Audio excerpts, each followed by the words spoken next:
If it's the night before Thanksgiving, oh, yes, it is. The fifth annual Strictly Sports Football Feast. Can you say gobble, gobble? Ooh, yeah. Hello, friends, and welcome to the fifth annual Strictly Sports Football Feast. Anthony Flair here with you. Delighted to be here as always. One of my favorite shows of the year, no question about it. And I know my esteemed panel, Michael Fletcher and Michael Bullock, agree with me on that wholeheartedly. Night before Thanksgiving, football feast. Needless to say, we're thankful that we're doing something that we love, and we're gonna have a lot of fun with this show here tonight. So without any further ado, let's dive on in. And we're not gonna really rush things this time because I'm pretty sure all three of us do not have work commitments in the morning. I don't think that's possible, but no. yeah, I didn't think so, Bullock, and I'm pretty sure MF doesn't either. So, and I know I don't. So, we can take time here tonight, guys. But I don't want to take too much time, though. I do want to be honest with you on that, but because we got a lot to get into, and I mean a lot. So let's not dilly dally anymore, and let's get right into this. For those of you who may be joining us for the first time during our Football Feast show, what we do is we're going to preview. Well, we should say, first off, welcome to those who are joining us for the first time. Indeed. For any of you watching for the first time, we, like I said, what we're going to do is we're going to preview the 3 NFL games that are going to be going down tomorrow. And we got 18 college football games to get into. And if there's enough time, keyword, if there's enough time, we'll try to get our newest power poll, college football power poll, up there for you. But if not, then we'll rush it. So with that being said, gentlemen, let's dive on in. And wow, I'm going to tell you right now, earlier tonight, I should say, I got a look at what has been our wonderful new feature. If you've been watching our NFL Friday shows this year, the FPI NFL Game Radar articles, you gotta check them out. They're simply that informative. And gentlemen, I'm gonna be real honest with you. The 3 Thanksgiving games that we have on the slate this time around could go down as the 3 greatest Thanksgiving games we've ever seen. And the Game Radar, oh yes, they agree with us. I'm gonna tell you right now, all 3 of these games, guys, I couldn't believe what I saw. And I mean this, and I actually mean this in a good way. I was flabbergasted to know that the 3 Thanksgiving games we're going to get into tonight, all 3 of them are within, ready for this, the top 5 games of the week. And 2 of them are in the top 3. Whoa. If that doesn't get you pumped up for tomorrow, I don't know what does. That's all I can say about that. So, with all that being said, let's dive right on into our first game that's going to go down tomorrow. It's going to be on CBS at 12:30. The Minnesota Vikings going up against the Detroit Lions, Ford Field in Detroit. As always, it's not Thanksgiving without that, of course. Game's on CBS, like I said, and if it's on Thanksgiving, you know who's working it. Hello, friends. Jim Nantz, Phil Simms, Tracy Wolfson, they will be in Minnesota, or I should say in Detroit, rather, for the Vikings and the Lions. It's an exciting game. And the spread favors the Detroit Lions. 1.5 to 3 points is the spread for the Lions. And the series history, 71-36 with 2 ties in favor of Minnesota. Now, did these 2 teams meet earlier this year? I want to say they did. Actually, they did. They actually did. That's right. Just about 2-3 weeks ago, they met in Minnesota at US Bank Stadium, and the Lions stole one, as I recall. So it's actually 71-37 with 2 ties in favor of Minnesota. Now we're talking about the games in Detroit. Vikings won there last year, 28-19. Lions last beat the Vikings at home the year before in 2014, 16-14. And now the Game Raider is going to strike. I said 3 of these games were in the top. All 3 of our Thanksgiving games are in the top 5. 2 of them are in the top 3. Here you go. Gentlemen, how about this? We're leading off with the game of the week. Number 1. This game came in numero uno. Number 1. This is the game of the week according to the FBI Game Raider. You believe that? How about that, huh? So let's dive in. Turkey, stuffing, and Lions football. Unlike seasons past, this Thanksgiving game has major implications for the Lions, who are in contention for their first division title since 1993. Detroit and Minnesota are both 6-4 and sitting atop the NFC North. With a win, the Lions' chances to win the division would rise from 27% to about 50%. However, if the Vikings win, Minnesota would have an 86% chance to win the North, and the Lions' division odds would fall all the way down to single digits. Wow. A huge game in the black and blue division between the 2 teams tied for the division lead. These 2 have been going in different directions.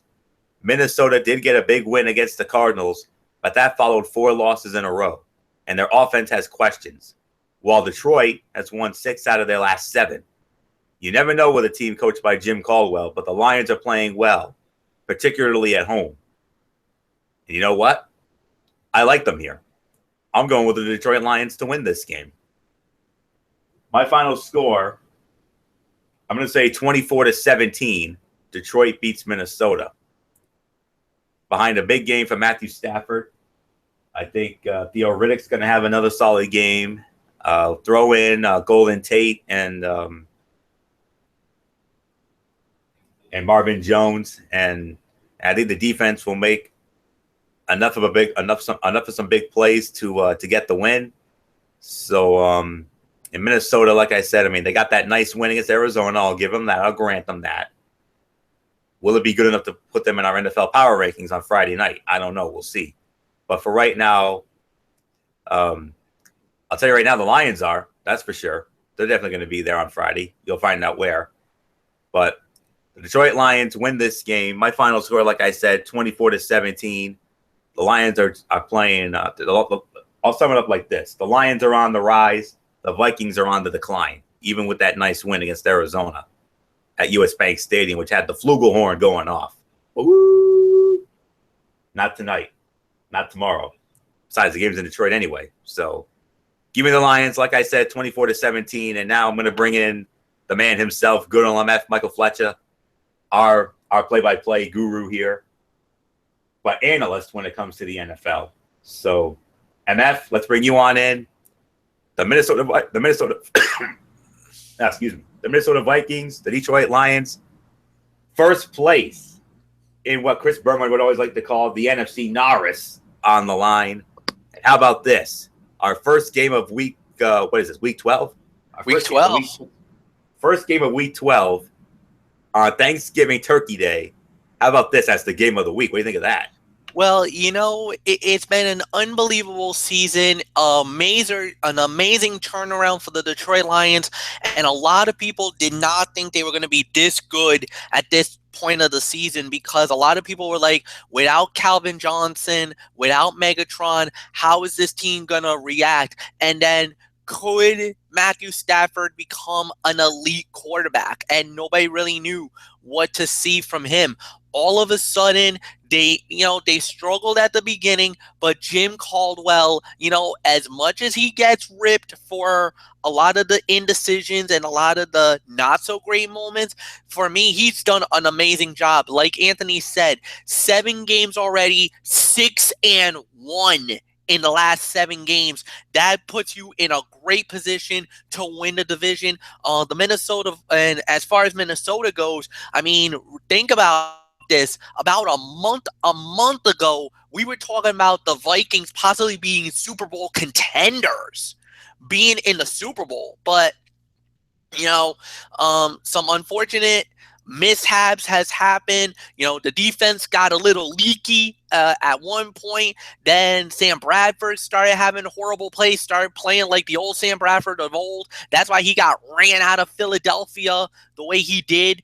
And then, you had injuries. Stephon Diggs went down with an injury. The defense started suffering injuries, and it kind of it snowballed into this bad situation.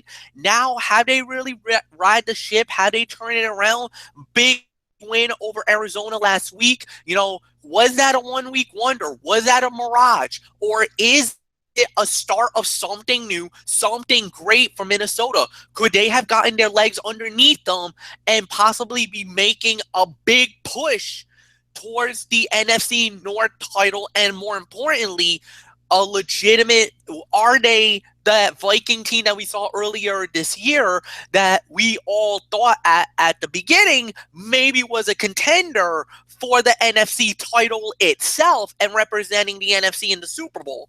This will tell us everything we need to see tomorrow. And for once, normally, and I'll openly admit this, normally that first game, the Detroit Lion game, has always been the game where I never watched it. I didn't give two you-know-whats about it because at the time, the Lions stink, and we knew that.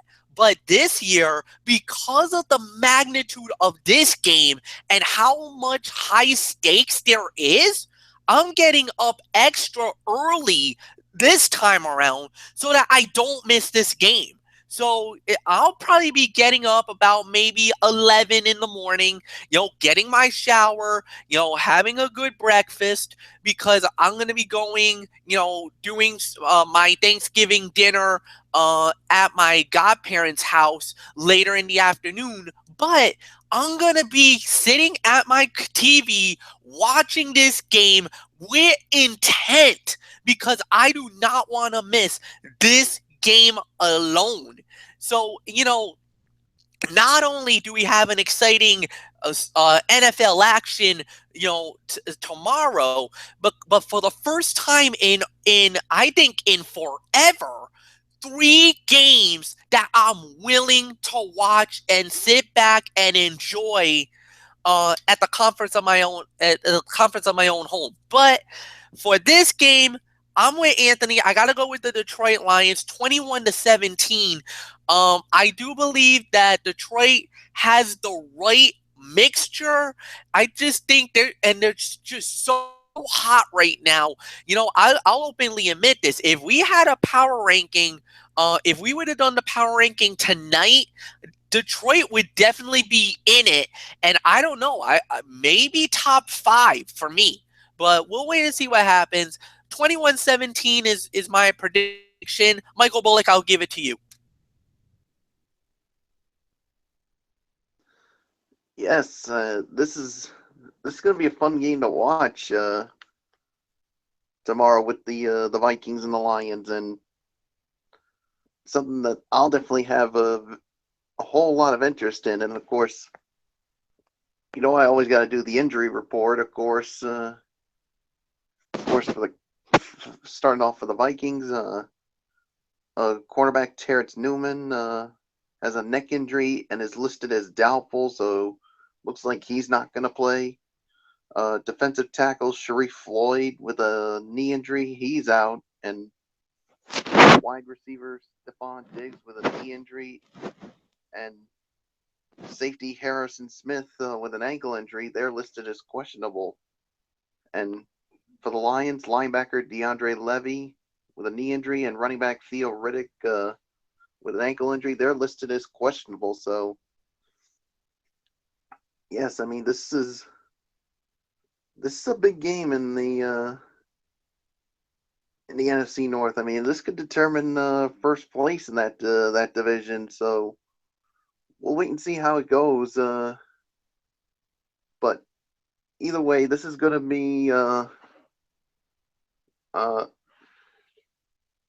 I mean, this is going to be a fun game to watch. I mean, I'm going to be interested to see how the Lions offense does with Matthew Stafford and Marvin Jones Jr. and Theo Riddick if he's healthy, and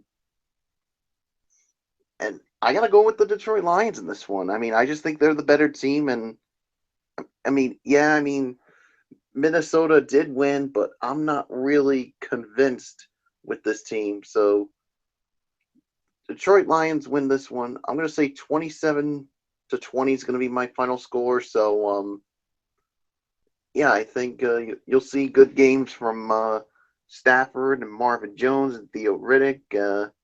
So yeah, so that's all I can say on it. So Florio, let's move on to our next Thanksgiving Day game.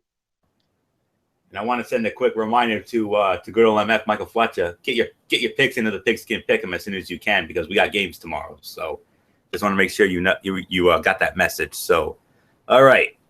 With that said, let's move on to our second game. This will be at around 4:30 or so, and this will be on Fox. Oh boy, what a game this is going to be! We go from the NFC Norris to the NFC East, or as I like to call it, the Joe Buck and Troy Aikman division, because this is their favorite division, as everybody knows.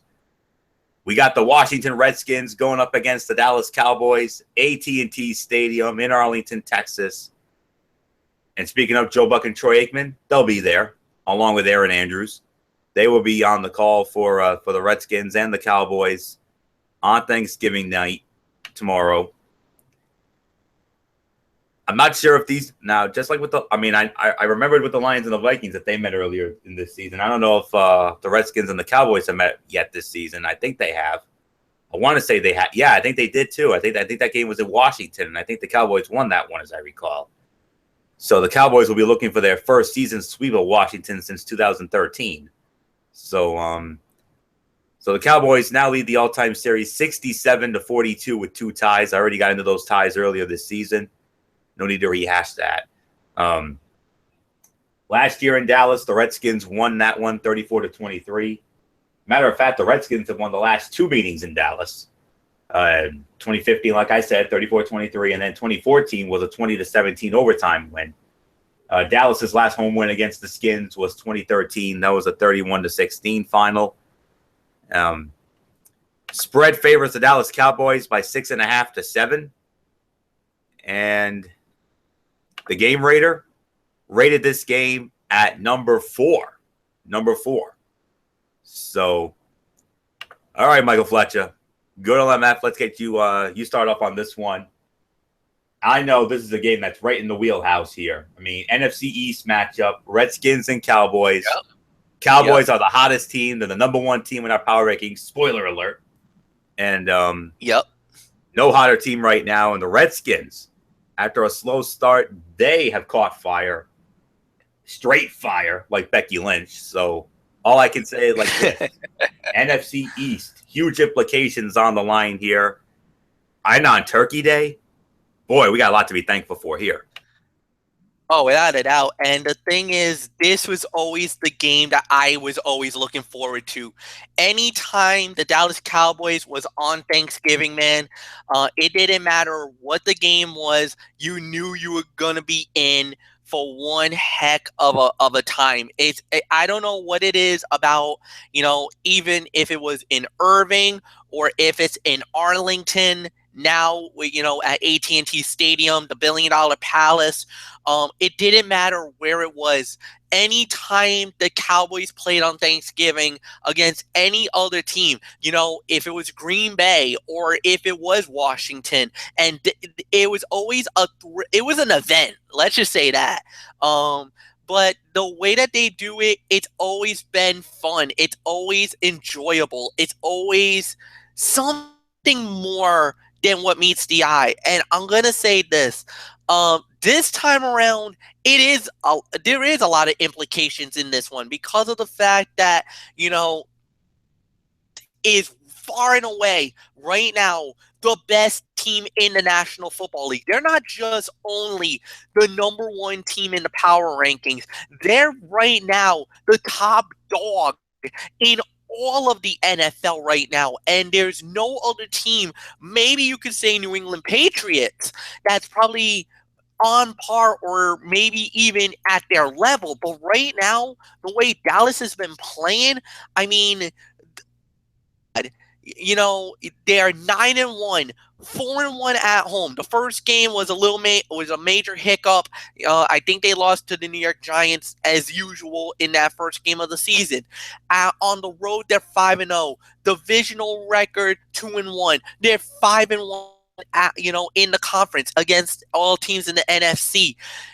Plus, their defense is a top 5 defense. They are ranked in the top 5 in every single major category. Defensively, offensively, I mean, what is there to say? I mean, it is, I mean, Dak Prescott, to me, is the MVP of the NFL this year. Ezekiel Elliott is the rookie of the year, the offensive rookie of the year this year. Without a doubt, Dallas has probably the best offensive line in all of the NFL right now. I could go on for days talking the superlatives, the greatness of the Dallas Cowboys right now. But there is a team in the Washington Redskins who is 6-3-1. And yes, they have caught fire. They've won 2 in a row. And they are looking to upend Dallas and make this division really interesting. One other team that could benefit from this is the New York Giants because they're right there as well. This is going to be a moment where this could defy the NFC East right here, right now. If Dallas wins, if they go 10 in a row tomorrow afternoon, I think the division is over. I'm calling it. If they win tomorrow, Dallas is walking away with the NFC East. It is a done deal. You could even book it right here, right now. If Washington wins, it makes Dallas will go to 9-2. That opens the door for Washington. That opens the door for the Giants. And we got ourselves a divisional race. We got ourselves a race at the end. And the next 5 weeks, the next month or so of NFL action is probably going to be the greatest action in the NFC East that we've seen in recent memory, because right now it's a 3-horse race. Dallas, Washington, and New York, and one of those 3 is going to walk away with the divisional crown. But I'm going to go, this is a heart to head. My head's thinking, because of the fact that Washington has done well in Dallas in the past, maybe I'll give the benefit of the doubt to Washington because of the fact that, one, Kirk Cousins has played really well. The running game's been all right. And, receiving core with Deshaun Jackson and them boys, they've been all right. They've bended, not broken. Defensively, there's been some lapses here and there. But with Dallas, you never know what to expect. Defensively, like I said, they are top 10 across the board. Offensively, they are going to put points up. It doesn't matter if they kill you with Ezekiel Elliott, with Cole Beasley. They could nail you with Jason Witten. They can hit you with Dez Bryant. Whatever the case may be, or even Prescott, he could run. He's a dual quarterback. He's a dual threat. He can run the football. He could throw to the air. He has the precision of it. 28-17, Cowboys win. Michael Bullock, I give it to you.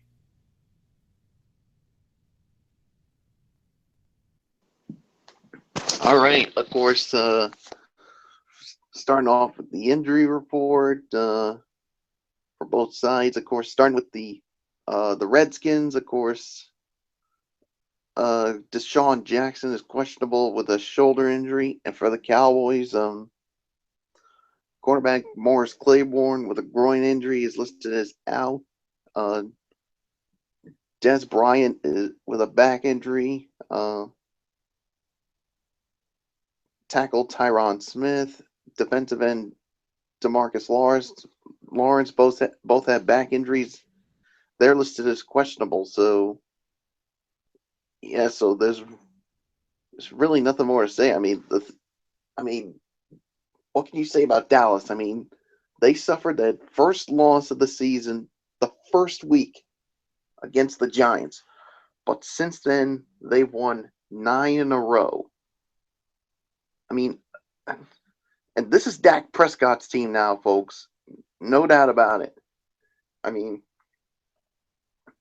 and Ezekiel Elliott, what he's done on the ground as well, and the defense. Whew.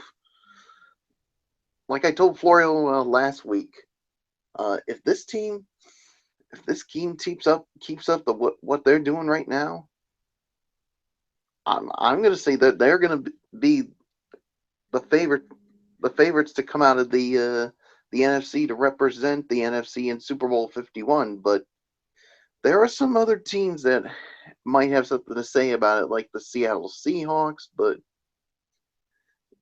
either way, I like what I've seen from this Dallas team.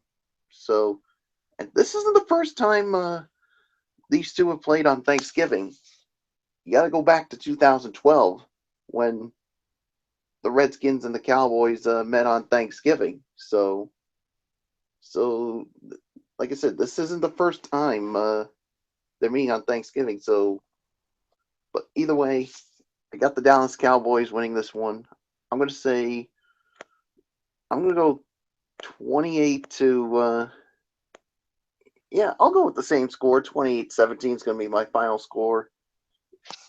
Prescott, Elliott will have big games. The defense, I think, will make it tough on Kirk Cousins and the rest of that offense. So give me the Cowboys to win. Florio, it's yours.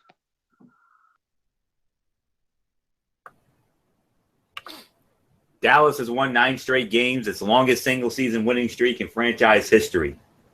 Dallas has a 99.4% chance to make the playoffs, so it has its sights set on the number 1 seed, currently a 67% chance. For the Redskins, however, beating their rival would increase their playoff chances from 51% to about 71%. In a matchup of 2 of the 3 most efficient offenses since Week 2, FPI gives the Cowboys a 68% chance to extend their winning streak on Thanksgiving. Considering that we will be indoors and both teams are playing very well offensively, we can see a lot of points here. We all know how good the Cowboys have been this season, thanks in part to their star rookies offensively. But nobody should be sleeping on Washington, as they have been playing really nice football of late. I don't think that their defense is good enough to pull the road upset, but Kirk Cousins will keep them in it. I'm going to make it unanimous as well. I have the Dallas Cowboys winning, but not by that same score like Bullock and Fletcher do. I don't like that score. I think this is the correct final score for tomorrow. Dallas wins 35-31. Kirk Cousins and Dak Prescott are both going to have huge games, but the difference maker for Dallas will be Ezekiel Elliott. I'm expecting a monster game from him. I mean, a national Thanksgiving stage. I'm fully expecting a humongous game for Elliott. I think he's going to go well over 100 yards, maybe 2 scores, maybe even 3. Who knows? But I'm expecting a huge game for him. I think Des Bryant's going to have a big game as well. Jason Witten. Watch out for Cole Beasley, who's been their best kept secret. So there ain't going to be much defense here, but I think the Cowboy defense will make maybe 1 or 2 big plays down the stretch that will seal this win. So I'm going with the Dallas Cowboys as well, 35-31. And what I think will be another one of those Cowboy classics on Thanksgiving. I mean, MF touched on all the great history of Cowboy football on Thanksgiving. I'm surprised he didn't talk. I'm surprised he didn't go in. He didn't talk about what I'm sure is his favorite all-time Cowboy Thanksgiving game in 1993. That surprisingly snowy day in Irving, Texas, where his Miami Dolphins went in there and stole one, literally. So I know that's his favorite Cowboy Thanksgiving memory. So yeah, but we're talking about the Cowboys. I don't want to drudge up any bad memories about that game. Trust me, I still have a lot of Cowboys fans who was like, I can't believe they stole that. None of us could. Still to this day, and it's almost 23 years? Exactly 23 years. 23 years. So, I mean, no, I don't want to bring up that moment. Fair enough. So, but I got Dallas winning here, 35-31, in what should be an awesome game, and I can't wait to see how it all goes down. All right. Now we move on to our final Thanksgiving game in the NFL. And this is, and like I said, another fantastic matchup here. This is going to be a really good one here. It's going to be at right around 8:30 on NBC. The Pittsburgh Steelers going up against the Indianapolis Colts, Lucas Oil Stadium in Indianapolis. On here, the Thursday night crew. I don't know if Al Michaels will be there because Al Michaels did not work the Sunday night football game. Mike Tirico filled in for him. It was Mike Tirico with Chris Collinsworth and Michelle Tafoya, but since this is a Thursday game, maybe Tirico fills in for Michaels again, works with Chris Collinsworth, and Thursday night sideline reporter Heather Cox, as they'll be there in Indy. And the spread favors the Pittsburgh Steelers, 8.5 to 9.5. And Michael Bullock's going to have the reason why in just a moment. A major development on the injury report, and I do mean major development. And I know Bullock's chomping at the bits to relay that info to you. But before I do that, series history, 16-6 in favor of the Pittsburgh Steelers, including last year. Matter of fact, the Steelers have won each of the last 3 meetings against the Colts. Last year in 2015, Pittsburgh won 45-10 on a Sunday night. Last meeting in Indianapolis was 2011. Steelers won that one by a count of 23-20. Last time the Colts won at home against the Steelers, got to go back to 2005. That was a 26-7 win on a Monday night game, back when Monday Night Football was on ABC. And then, of course, that same year, they would lose to the Steelers in one of the greatest divisional playoff games of all time. MF and I could tell you stories on days about how great that game was and how much fun we had with it on commentary. But one of our favorite divisional games of all time, definitely in our power rankings of divisional games, no doubt. But so that's pretty much all the schematics I have here. So Michael Bullock, let's get you right on in here. A humongous development coming out today, an injury, and I think you're about to explain why the Steelers are 8.5 to 9.5 point favorites. And when I found out the reason why, I'm like, yeah, I'm not surprised. So major development, Bullock. What happened? Injury report. Let's have it. All right. Well, I'm gonna get right to it. Usually I do it with the visiting team, but I'm gonna do it with the Colts first. And the big reason why they're the favorites, Andrew Luck is out. He is out with a concussion. Scott Tolzien is going to get the start in place. Yeah, that's a big loss for the Colts, and I mean that is the last thing they need with the way they've been playing this year. But to the other injuries, of course, Vontae Davis with an ankle injury, and Dante Moncrief with a hamstring is listed as questionable. And meanwhile, for the Pittsburgh Steelers side, Darius Haywood-Bay is out with a foot injury, and D'Angelo Williams with a knee injury is out as well. So, but yeah, no Andrew Luck. That's definitely going to be big trouble for the Indianapolis Colts, and because of that, I got the Pittsburgh Steelers going into Lucas Oil Stadium and beating the Indianapolis Colts. I'm going to say my final score is going to be 30-21 is going to be my final score. Big Ben is going to have a solid game. Le'Veon Bell will have a big game on the ground. Of course, Antonio Brown will have a solid game as well.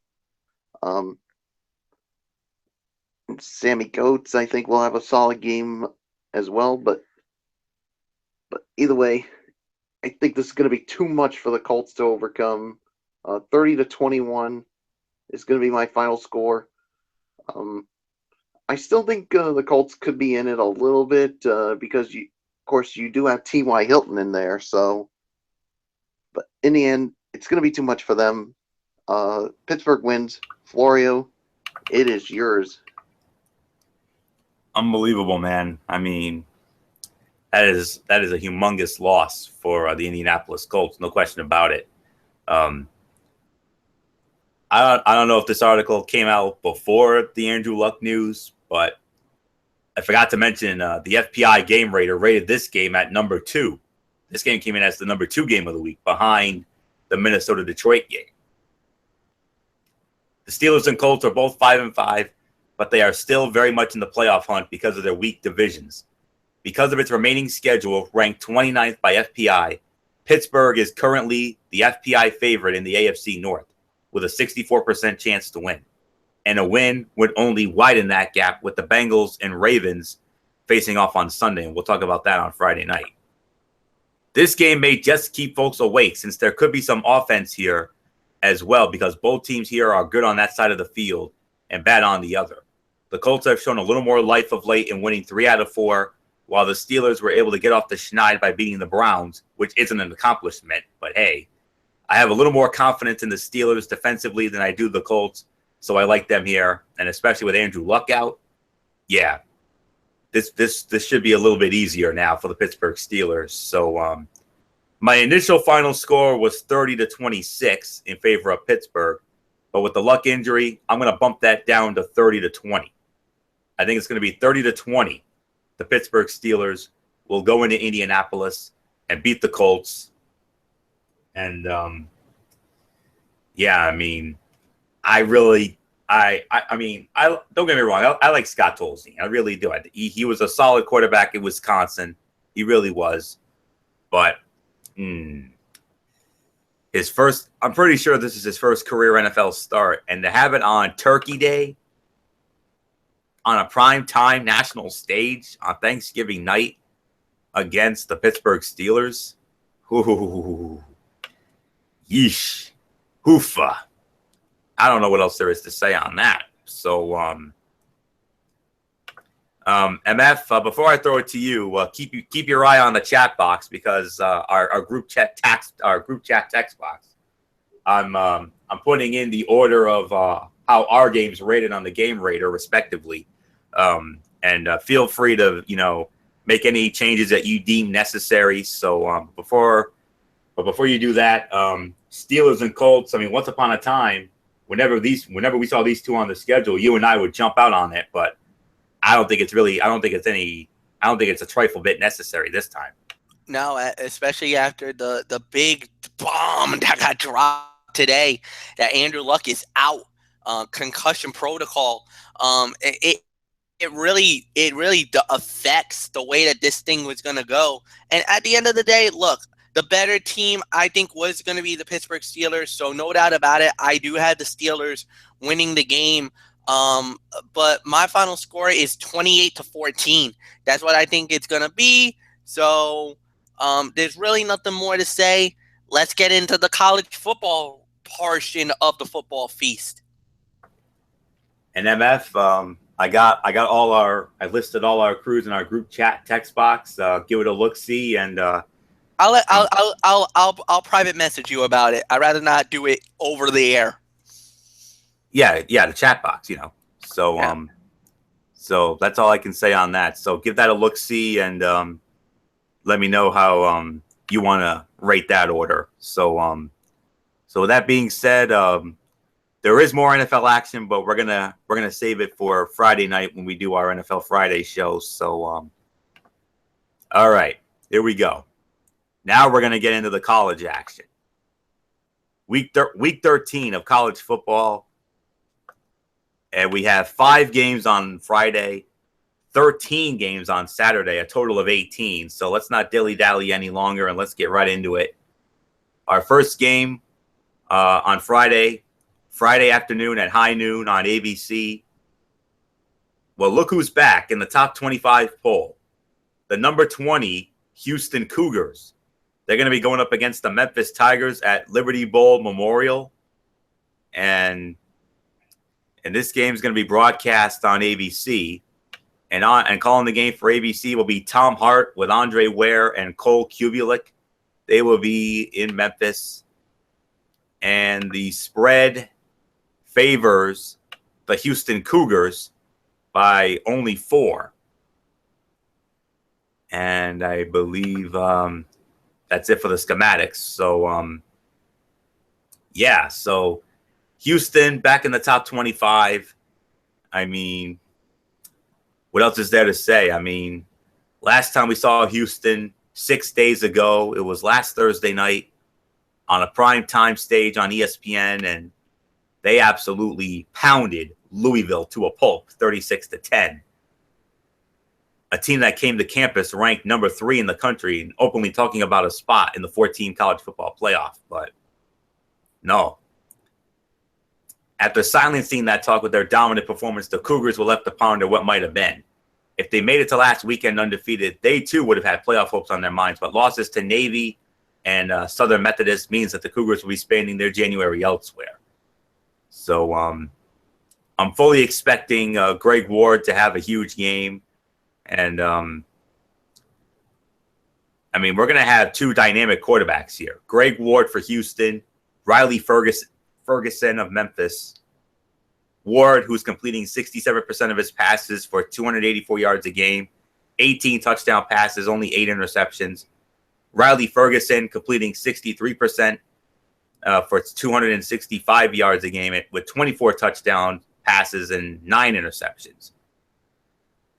Receiving corps, Lionel Bonner, number 3 in the conference in receptions a game with 76 for 841 yards, 2 touchdowns. And Memphis counters with their wide receiver, Anthony Miller, with 84 catches in 11 games, and also is number 3 in receiving yards with 1,114. And Greg Ward has also rushed for 453 yards in his 10 appearances, which is a team high. Second winningest quarterback in school history, trailing only Case Keenum, who, as we all know, is with the LA Rams. But his .871 winning percentage is the best ever at the school. And Houston defensive tackle Ed Oliver is coming off a huge performance in the rout of Louisville. Going against Heisman favorite Lamar Jackson, it was Oliver who was the dominant force, finishing with 2 of the team's, get this, 11 sacks. They sacked him 11 times last week. Unbelievable. 3 tackles for a loss. He also had a forced fumble and broke up 2 passes. He has now had multiple tackles for a loss in each of the past 3 games. It's needless to say, I mean, this is one of my sleeper games of the week, and what's going to be maybe the most loaded week of college football yet. I like Houston in this one. Houston's got their swagger back, and I think Houston should win this one. But I think Memphis is going to keep it close because Memphis, like I said, is a good young team, and they're bowl eligible. So I got Houston winning. I'm going to say 38-34. Houston beats Memphis, and what should be a great way to start off Week 13 of the college football season. So really nothing left for me to say. Give me Houston in this one. So MF, let's bring you on in. Houston coming off of that big win against Louisville on the primetime stage a week ago. Can they keep their momentum going against a young Memphis team, even though this is a trap game for them? It definitely looks like a trap game for them, but I'm with you. I think Houston's going to get the job done. I think it's going to be a very good game. I think it's going to be a great battle. I think it's going to be an unbelievable matchup. I don't know what to say. I'm honestly going to say I truly think that it's going to be one of those battles, and I'm going to go and I'm going to say it. I think it will be a game that will be down to the down into the battle, and it's going to be an exciting end, and it's going to be amazing to say the very least. At the end of the day, I'm with you. I got to go with the Houston Cougars. I think that they're going to continue their phenomenal run, and like you said, earlier in the season they looked really good, and then now they had that little minor but I think they finally found their path, their way, and yeah, I'm with you guys. I'm gonna go with the Houston Cougars. I think they're gonna win this one. Like you said, I think it's gonna be closer than what the experts have it. I'm going 35-28. 35-28. Houston wins. Bullock is yours. Yeah, it's good to see Houston back in the top 25, and I mean, after the way they struggled, I mean, it looked like they were a team that was going to be in the college football playoff, but they trended downward. But yeah, I mean, I think this should be a good game too. I mean, unlike some of what the other experts are saying. So, yeah, I'm gonna go. I'm gonna go with Houston to win this one, and my final score is gonna be 31 to 24. So, Ford's gonna have a solid game, and he's gonna help lead Houston to victory. So, with that being said, Florio, let's move on to the next game on the day after Thanksgiving, and boy, we're gonna have some fun with this one. Nobody more so than me, Bullock, because this is the game that I've been preaching about for several weeks on end. If you haven't been watching our College Football Thursday shows, this is the game that when it comes to the Friday slate, this is the game that I'm looking the most forward to. I only have 3 words for you folks. The Apple Cup. Yes, I love it. The Apple Cup, baby. Here we go. The number 5 Washington Huskies going up against the number 23 Washington State Cougars at Clarence D. Martin Stadium in Pullman, Washington. This game's on Fox, and this Apple Cup game is so big. You gotta get Fox's top crew down there, don't you? Oh yeah, you do, and they are. They're gonna be there. You know who that means? Gus Johnson, Joel Klatt, Shannon Spake. They will be in Pullman, Washington for the most anticipated Apple Cup game ever. Yes, I said ever. Spread favors Washington by 6 to 6.5. That's not a surprise.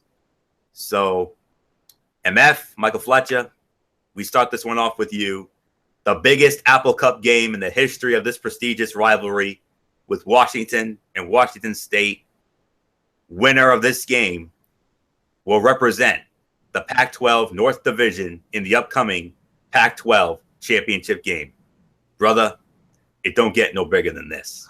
It don't get no bigger than this. And one other thing, Anthony, this is a season-defining moment because of the fact that this game, this Apple Cup, as you've been saying, the excitement level is beyond belief. And this battle, this war, this unbelievable epic showdown is not only just a defining moment, this could actually be one way or another. This could very well be a telling sign to what could be the future. Because if Washington wins, they might find themselves in the playoff because of the fact that there's a mega game on Saturday. And we will go full depth on that in a little bit because that battle is a playoff elimination game. The winner of that game will go through. The loser is practically done. They're not going to the playoff. They're dead in the water. For me, this is without a doubt the biggest battle of them all. So, yes, I'm going to go with Washington to win because of the fact that I just think they just have a good enough team. I think John Ross will have a great game. I think Miles Gaston he's going to go wild in this one. I think it's going to be an exciting battle, a shootout to say the very least. 35-31, Washington wins. Bullock, it's yours. Oh yeah, this is gonna be a big one. I mean, a battle for the Apple Cup, but when it comes for Washington, it's more than just about bragging supremacy for their state, but it's also about keeping them alive for the college football playoffs. So yeah, Washington really needs this one, and yeah, and I think they're going to win this one, but I think this is going to be a close one, no doubt about it. And I'm going to say my final score is going to be, I'm going to go 35-31. It's going to be my final score. I think Browning will have a solid game passing. Gaskin, I think, will have a solid game running the football. and you'll see Ross. I think will have a big game as well. But Washington State's going to give them a lot of fits. So give me Washington to win this one and to win the latest battle in the Apple Cup. So Florio, it is yours. It's only fitting that you saved the best for last on this one, because I gotta tell you, I mean, you guys have heard me. You guys have heard me for the last month or so preach about about the importance of this game, and now we're finally at it. And it's going to be an Apple Cup like few others. Washington and Washington State, they meet. Pac-12 North title on the line. It'll mark just the 6th time since the AP poll debuted all the way back in 1936 that both teams are ranked. For the Huskies, there is more than just a berth in the conference title game on the line. Like MF said, they could have a spot in the college football playoff with 2 more victories. Washington bounced back from its only loss to USC with a 44-18 beatdown of Arizona State last Saturday. Washington State had its 8-game winning streak snapped with a 38-24 loss at Pac-12 South leading Colorado. There hasn't been so much on the line for both teams since 1981. Washington won that Apple Cup 23-10 to deny Washington State the Pac-10 title, which the Huskies won when USC beat UCLA on the same day. And both coaches, Chris Peterson of Washington and Washington State coach Mike Leach, they put their players off limits to the media this week. As for that stuff on the field, Washington will try to draw inspiration from last season's 45-10 win over Washington State, although that comes with a caveat. The Cougars did not have quarterback Luke Falk. It's going to be a battle of 2 brilliant quarterbacks. Falk has 3,935 yards passing this season, 4th most of Washington State single-season history. Falk, directing Leach's prolific air raid system, tops the nation in completions per game, 34.6, and completion percentage, 71.4. Leach said Monday he expects Falk to return for his senior season. Washington quarterback Jake Browning leads the Pac-12 with 37 touchdown passes, 1 more than Falk, and is 4th nationally in passing efficiency with a rating of 180.7. Both quarterbacks have elite receivers. Washington State's Gabe Marks is the Pac-12 career leader with 301 receptions, including 74 this season, with 12 going for touchdowns. The aforementioned John Ross has all kinds of speed with 64 catches for 991 yards and 15 touchdowns. Ross has a sidekick in Dante Pettis, who has 400-yard receiving games this season. Marks lost his main sidekick 2 games ago when receiver River Craycraft suffered a season-ending knee injury. Washington's offense is more traditionally balanced, as the Huskies have gone over 200 yards on the ground 7 times this season, led by running back Myles Gaskin. Washington State is 114th nationally in rushing at 132.5 yards a game, but the Cougars can run the ball more effectively than most Leach teams behind the trio of Jamal Morrow, James Williams, and Gerard Wicks. They have a combined 1,515 yards. Washington has lost 2 of its top defenders to season-ending injuries, linebackers Joe Mathis and Azim Victor, but still managed to limit USC and Arizona State to 128 rushing yards on 63 carries in the past 2 weeks. Huskies are often able to generate a pass rush without blitzing, which would give them ample numbers in the back end to defend against Washington State's spread attack. Cornerback Sidney Jones and Kevin King and safety Buda Baker are postseason award candidates in one of the nation's best secondaries. Washington State, no slouch defensively either. The Cougars are led up front by defensive end Hercules Matafa and are first in the Pac-12 against the run, allowing about 130 yards a game. WSU also got back senior nose tackle Robert Barber last week. He had missed the previous 3 games following legal entanglements. Friends, it's not often I do this on this show, but I'm going to do it here. I strongly suggest you try to find some time to watch this game. I know some of you are probably going to have work commitments on Friday, but let me say it like this. This is a game you cannot miss. If you have work commitments, DVR it if you have to. I don't care. But this is the game that I'm going to be having a most vested interest in. I'm going to be honest. There's 3 games at 3:30. 3 games, and all of them are pretty appetizing to me. This is, of course, going to be my number one priority. But we got 2 other games, including another sleeper matchup that we're going to be getting into in a moment, that I'm going to be definitely flipping back and forth between. So, but this is the game right here. When it comes to the Friday slate, this is the game right here, this Apple Cup. It's going to be a 5-star classic. It's going to be chock full of the finest Shakespearean drama this rivalry's ever seen. And at the end of the day, I got to go with the Washington Huskies. I think it's going to be too much Browning, too much Gaskin, too much Ross. And after how bad Washington State looked against Colorado, and considering that Washington got their swagger back by having their way with Arizona State, I can't go against them. So I'm going with the Washington Huskies to win this game. My final score, I am going to go, and I'm going to use a final score I used earlier in the show, 38-34. Washington over Washington State, and what I think will go down as the greatest Apple Cup game in the history of the Apple Cup. Book it. Now let's move on to our next 3:30 game. This is going to be on ABC in the Big Ten. The number 16 Nebraska Cornhuskers going up against the Iowa Hawkeyes, Kinnick Stadium in Des Moines, Iowa. Games on ABC, and on the call for ABC will be Alan Bestwick with Mike Bellotti and Chris Budden.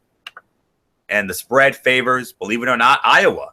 Iowa is a 2.5-point favorite to win this one. So, Michael Bullock, I believe we start this one off with you. Another one of our sleeper matchups of the week in your conference, as well as MF's conference, the Big Ten, Nebraska and Iowa. Your thoughts on this on what I consider the number 2 game of Friday?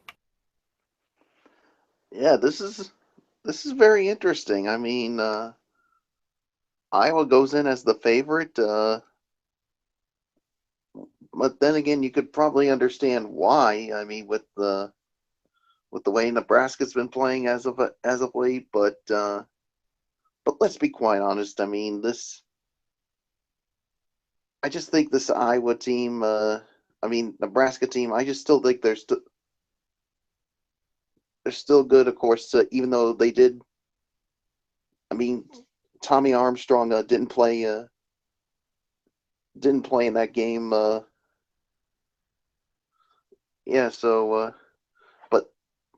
But Tommy Armstrong looks like he could be ready to go and could lead this team to victory over Iowa. But don't sleep on Iowa. I mean, I think they could give this Iowa team fits, and yeah, I mean, especially with their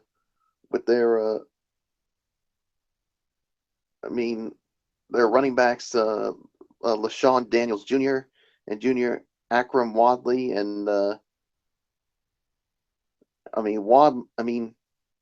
and the thing is, both of them are closing in on 1,000 yards for the season. Wadley has 861, and Daniels is not that far behind with 855. So I'm sure I was going to rely on the running game as well. So, and the thing is, and the other thing too is Iowa's defense. They played really well the last 2 weeks, and after giving up 599 yards in the debacle at Penn State, they have regrouped and allowed only 399 yards the past 2 weeks. So who knows? They could give this Nebraska team fits. But I still got Nebraska winning this one. I'm going to go 28-24 is going to be my final score. I think Tommy Armstrong will have a really good game here. But like I said, that running back duo for Iowa is going to keep this team in the game. But in the end, Nebraska wins. Florio, it is yours. Yeah, definitely. This is the other game I'm going to be flipping between when it comes to Friday afternoon at 3:30. I'm going to be flipping back and forth between Washington State, and this Nebraska Iowa game, because this is a good game right here. I mean, you got two good quarterbacks. Another good quarterback matchup with Tommy Armstrong and C.J. Beathard, which I think could be an interesting, which I think would be a great matchup. Even though Armstrong did not play in their win over Maryland last week, Riker Fife took his place, but came to find out he broke a bone in his left wrist and had surgery on Sunday to repair it. And Armstrong said Tuesday after practice that he's going to be able to go. So Tommy Armstrong is going to go. They're also playing for a chance at a Big Ten West Division co-championship and an outside shot at the conference championship game next week in Indianapolis. To get there, the Cornhuskers need to take care of business against Iowa and hope for a Minnesota upset of Wisconsin, leaving them alone atop of the standings. If both Nebraska and Wisconsin win this weekend, they tie for the division title, but the Badgers would go over because Wisconsin beat Nebraska 23-17 in overtime back on October 29th on a very memorable Saturday night game. So Nebraska's record against Iowa since it joined the Big Ten in 2011 is 3-2. Road teams won the last 4 games, including the Cornhuskers' epic rally to beat Iowa 37-34 in overtime 2 years ago in Kinnick Stadium. Last year, the Hawkeyes won 28-20 in Lincoln to cap a perfect 12-0 regular season. Iowa is nowhere near that level this year, but they could still tie for the Big Ten West title with a win and a Wisconsin loss, which would create a 4-team logjam at the top. And they seem to have found its identity the past 2 weeks by relying on an airtight defense and a run-heavy offense. And they claimed their first Big Ten shutout since 2009 with a 28-0 victory at Illinois in Champaign last Saturday. Iowa followed a similar formula the week before against Michigan in the stunning 14-13 upset that handed the Wolverines their first and only loss of this season so far. A pride-bruising, humiliating 41-14 loss to Penn State 3 weeks ago seemed to jolt the Hawkeyes into suddenly playing their best football of the year at the tail end of the schedule. So, two great offensive units. I mean, Iowa's also got that two-headed monster running back, like Bullock mentioned, LaShawn Daniels Jr. and Akrum Wadley. And, excuse me, it's good. This is a tough game. This would be a very tough one to call. I'm going to be real honest with you. I mean, I want to go with, my gut's telling me to go with Nebraska, but my heart's telling me to go with Iowa. Usually I listen to my gut rather than my heart, but this time around, I got to go with my heart on this one. I'm going with the Iowa Hawkeyes to win this game because this game's in Iowa. If this game was in Lincoln, maybe I would go with Nebraska, but with this game being in Iowa and considering that Iowa, the last time we saw them at home, they beat Michigan of all teams. Who says they can't beat another ranked team at home? I think Iowa's starting to get their mojo from last year back. I really do. And they're going to be a team that you do not want to see once the bowl schedule is announced, which I believe will be announced on Sunday, December the 4th. So keep an eye out for that. I'm going with Iowa to win. My final score, 24-21. Iowa beats Nebraska behind Beathard, Daniels, and Wadley. Although I do think Armstrong's going to have a big game for Nebraska. I just think Iowa, with them being at home and considering that they beat Michigan in their last game at home, I got to go with Iowa. So give me the Hawkeyes 24-21. Michael Fletcher, MF. Big Ten, this is your alley here. Nebraska and Iowa. I could say it's probably the number 2 game of the week in the Big Ten behind, that other game. The big one. Yeah, no, this without a doubt. This is going to be a great game, and this is a very exciting matchup.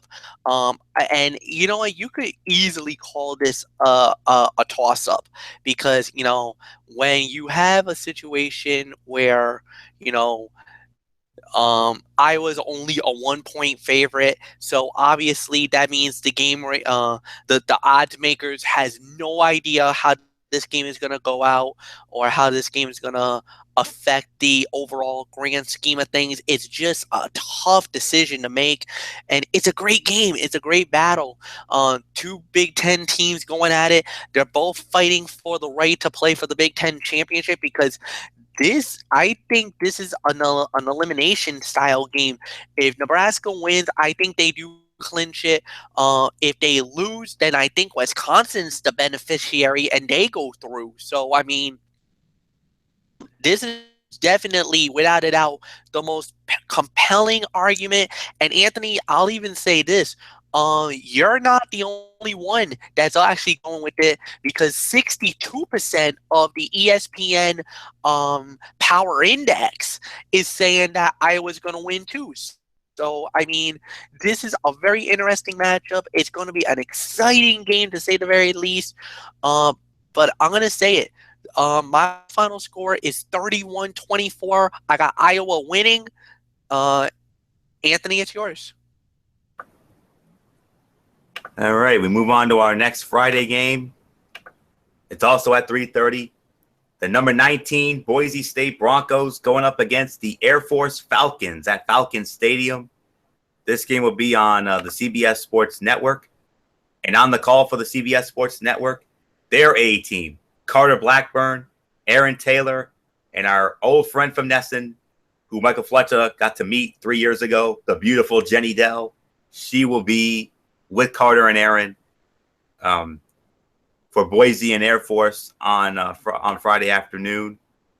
Spread favors Boise State by 8.5 points. This is a game that I'm honestly going to give a peek to. I'm going to be real honest. I might give this one a little peek because, you know, I'm starting to like Boise again. I mean, I lost my smile when it came to them a few years ago. But I'm starting to slowly get it back because this is the best Boise team I've seen in about 5 or 6 years. Don't sleep on Air Force, though. They're 8-3. But Boise is an 8.5 point favorite. Of course, we all know why. It's because of their dynamic duo. Their quarterback, Brett Rippon. Their running back, Jeremy McNichols. I mean, oh, by the way, of course, I'm expecting them to have huge games, of course. And last year, though, Air Force stole one on the Smurf turf in Boise when they rolled up 607 yards. So there's some food for thought right there. And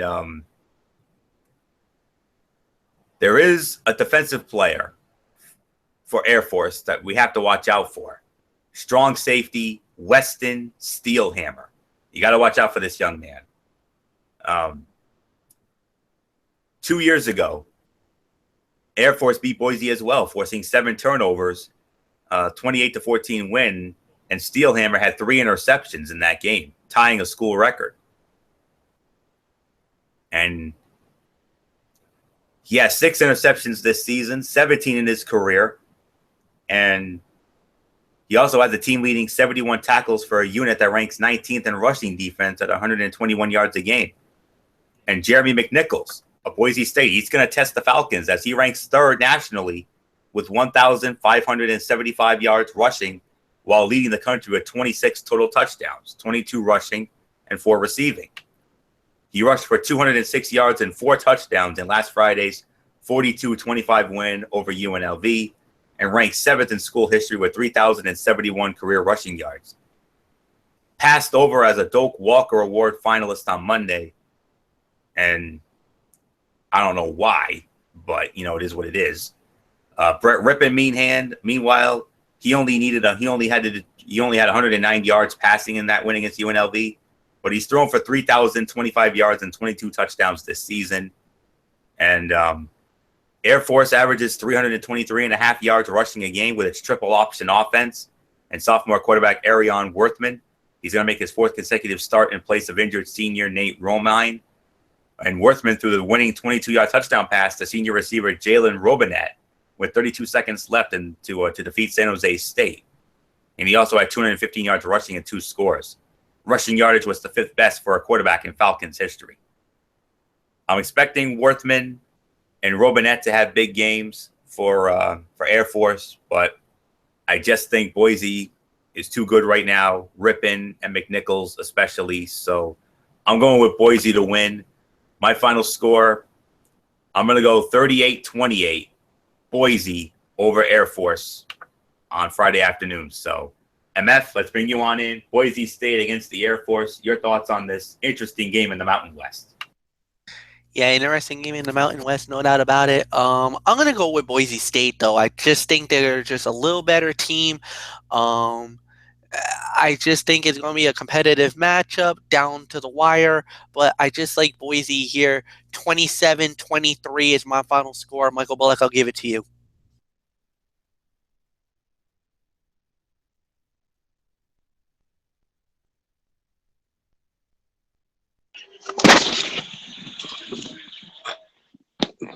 Oh, yeah. Sorry about that.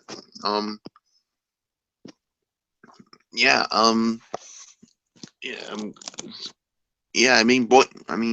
I think Air Force could give Boise State some fits, and like you just mentioned, but in the end, I got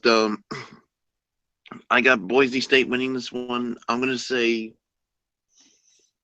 go by this by 28.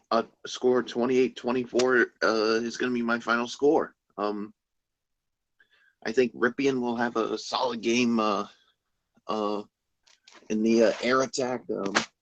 McNichols will have a solid game running the ball, and Spearbeck will make some plays on the receiving end of the ball. And yeah, so there's really nothing more to say. I mean, you pretty much touched on it. So give me Boise State to win this one. So that being said, Florio, let's move on to the last game on our Friday docket. And it's in the MAC conference. 5 o'clock on ESPN2. The number 21, 21 in their poll, but number 2 in ours, the Western Michigan Broncos. They're going to be hosting the Toledo Rockets, and the winner of this game will play in the MAC championship game, which I believe takes place at Ford Field in Detroit. This game's on ESPN2. And on the call for ESPN2, it'll be Beth Mowins with Anthony Becht and Allison Williams. They're going to be in Western Michigan as they host Toledo. Western Michigan, a 9-point favorite to win this game and advance into the MAC championship game. Michael Fletcher, last week we set a precedent on our College Football Thursday, on our last College Football Thursday show, by putting Western Michigan as our number 2 team in our power poll. And last week, they showed why they deserve to be that high. Yes, indeed. They've been playing unbelievable all season long. I got nothing bad to say. They've been amazing. They've been playing with the heart, the fire, the passion. That's everything that we kind of expected and then some. And, you know, I love what I see from Western Michigan. They have, since day one, they have never let me down at all. And I truly believe they will do it again. They'll get the job done. They will win this one. Give me Western Michigan again to win it. So I'm not going to really give a score because I kind of feel like they're going to win by 2 or 3 touchdowns here. So even though I know they're a 9-point favorite, I think they're going to win by an even bigger margin. They're at home. So, yeah. So, Michael, I'll give it to you. All right.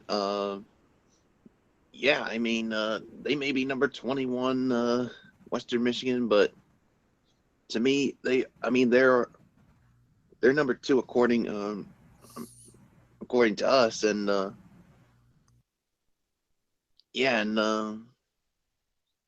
course for Michigan, I mean Western Michigan, a win for them, and it basically puts them in the MAC championship game on December 2nd at Ford Field. So stakes are much higher for the Western Michigan Broncos. I mean, and they're also in the driver's seat to play in the Cotton Bowl on January 2nd. So we'll wait and see how that goes. And of course, yeah, I mean, and of course, I got Western Michigan winning this one as well. I'm gonna say I'm going to say 34 to. No, actually, I'm going to go 30. I'm going to go 35-20 is going to be my final score. Woodside, I think, will have a solid game in the passing attack. Hunt will make some plays on the running game. Thompson, of course, will make some plays via the he'll make some plays via the reception. So so I got Western Michigan winning this one. Florio, it is yours. Yes, indeed. And Western Michigan has their own set of triplets. Their quarterback, Zach Terrell, who's coming off a career-high 445 yards and 4 touchdowns in their easy win over Buffalo. This young man is completing 71% of his passes. And listen to this touchdown-to-interception ratio. 27 touchdowns, 1 interception. That's it. Excuse me. They also have wide receiver Corey Davis, 16 touchdowns, which is tied for the national lead. I'm expecting him to have another solid game. I mean, after he's coming off 13 catches and 173 yards and 2 touchdowns in that Buffalo win. And then their junior running back, Jarvion Franklin, who boasts a MAC best 1,228 yards and 10 touchdowns. For a team that ranks tops in scoring offense and defense in the MAC conference, the offense averaging almost 44 a game and the defense allowing nearly 18 a game. But Toledo is second in both categories. Toledo averaging about 39 a game scoring offensively and defensively allowing about 22 and a half. So that's all there is to say about that. Toledo has the top passing offense, 338 yards a game, and Western Michigan has the best running average at about 247. And Western Michigan also has a plus 15 turnover margin. So there's really nothing left for me to say. PJ Fleck, their brilliant young head coach, only 35 years old. I mean, what else is there to say? Western Michigan wins it. My final score, I'm going to go 38-24. Western Michigan beats Toledo and advances into the MAC championship game at Ford Field on Friday, December the 2nd, like Michael Bullock mentions. So, gentlemen, are you ready? I'm ready, boys. Because get ready. Here we go. Game of the year. This is not just the game of the week. Not only is this game the game of the week for this week, as we start our Saturday slate, but this is also, simply put, I don't care what anybody says, this is the game of the year. It don't get no bigger right here, friends. The number 3, Michigan Wolverines. The number 2, Ohio State Buckeyes. Ohio Stadium, the Horseshoe, Columbus, Ohio. High noon on ABC. And we got the big crew working this one. We got the A-team for this one. It's only fitting. Chris Fowler, Kirk Herbstreit, Samantha Ponder. They're going to have a long day on Saturday because College Game Day is going to be 5 hours. 5 hours. They usually start their That's how big 9. this game is. Yeah, they usually start their show at 9 a.m. No, they're starting it at 7 a.m. and going all the way to kickoff. So, needless to say, Fowler, Herbie, and Ponder are going to have a long Saturday ahead of them, but I know they don't care because it's going to be all worth it because it's the game of the year with Michigan and Ohio State. Who's the favorite? Who is the favorite to win the game of the year? My guess is Ohio State. I would say Ohio State. I'm sorry, my friends, but you are correct. Ohio State, 6.5 to 7-point favorites to beat Michigan on Saturday afternoon. It's a game that, to Michael Fletcher, this is his Easter. No doubt about it. This game means more to him than his own life. I'm going to be real honest with you. And it's only fitting that we're going to save the best for last in this one. and I'm glad the order is going the way it is. We're going to start this one off. Michael Bullock, you get to lead this one off. Lucky you. You're first up in what is, no doubt about it, not just the game of the week here, but also the game of the year. You damn right. All right, Bullock, you started off. Whew. I mean, what is there to be said? Game of the year, and I mean, I cannot remember these. I mean, a game when it comes to these two. I mean, these two have been going at it for so long. I cannot remember a game with this much hype and with so much on the line for both of these teams. I mean, like you said, it's so big that College Game Day is going to be airing it for 5 hours. I mean, holy moly. The Ohio State-Michigan game is big enough by itself to be considered one of the greatest rivalries in college football. No matter what the records are, the annual border battle is intense for the players and fans. Bragging rights are a big deal, particularly in Iowa. This game means everything to the players. The two teams are playing for a share of the Big Ten East Division title, the right to go to the conference championship game in Indianapolis next month, and an anticipated berth in the college football playoff. A win over Michigan doesn't necessarily guarantee Ohio State a berth in the Big Ten championship or a playoff berth. If Ohio State takes down Michigan and Penn State beats Michigan State on Saturday in State College, the Nittany Lions go to Lucas Oil Stadium to likely face Wisconsin based on a head-to-head win over the Buckeyes last month. All the Buckeyes can do is win and then hope Michigan State pulls off the upset. Even if Ohio State beats Michigan and doesn't go to Indianapolis, there's still a strong possibility of landing a spot in the 4-team national playoff. For the Wolverines, the formula is much simpler. Win, and they're in Indianapolis for the first time since the Big Ten began playing its championship game in 2011. Michigan hasn't won a conference title since 2004. Ohio State has dominated the series in recent years, winning 11 of the last 12 meetings. The only Michigan victory came in 2011 after Jim Tressel resigned as Ohio State coach in the wake of a scandal, and Luke Fickell took over for 1 year before Meyer arrived. In Harbaugh's first year in 2015, the Wolverines didn't fare so well, losing 42-13 at home to the Buckeyes. Harbaugh's arrival has definitely injected some extra pizzazz into the game, if it needed any more. The Meyer-Harbaugh coaching matchup is reminiscent of the Woody Hayes, Bo Schembechler era when the series was in its heyday in the 1970s. Saturday's clash will be the biggest in the series since the epic 2006 game when the teams entered as numbers 1 and 2 in the country. Ohio State, led by Heisman Trophy winner Troy Smith, came away with a 42-39 victory in Columbus. The Buckeyes have not lost to the Wolverines in Columbus since 2000. The teams appear to match up evenly. Both defenses are dominant and the two offenses are balanced.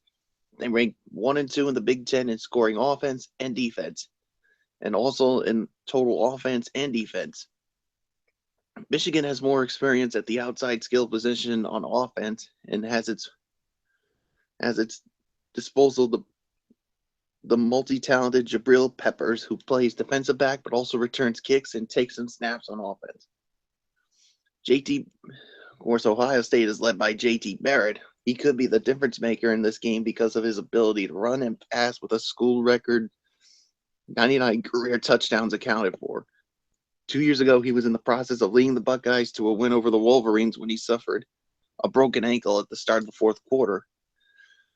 Michigan, meanwhile, had John O'Korn make his first start of the season at quarterback in last week's win over Indiana after Wilton Speight, who started all year, suffered a shoulder injury in the Wolverines' loss at Iowa. Harbaugh won't say which one will start Saturday, only that Speight is day-to-day. Whew. Wow. I mean, like you said, this is probably the biggest game, like you said, since 2006 when they enters 1 and 2, and both of them have the top scoring offense and scoring defense in college football, which makes this very tough to decide. I mean, for Michigan, I mean, for them to go into Ohio State and beat the Buckeyes, I mean, they need to make JT Barrett a mobile quarterback and force him into some bad throws. That's what they need to do. And they also need to play tight with the receivers when it comes to their defensive backs. And for the offense, they need to put pressure on the Ohio State defense. That's what they have to do if they have any chance of going in and beating Ohio State.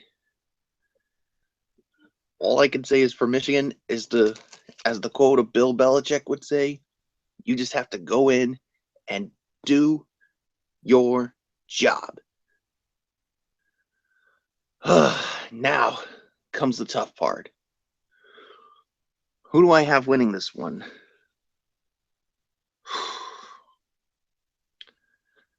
I'll tell you what.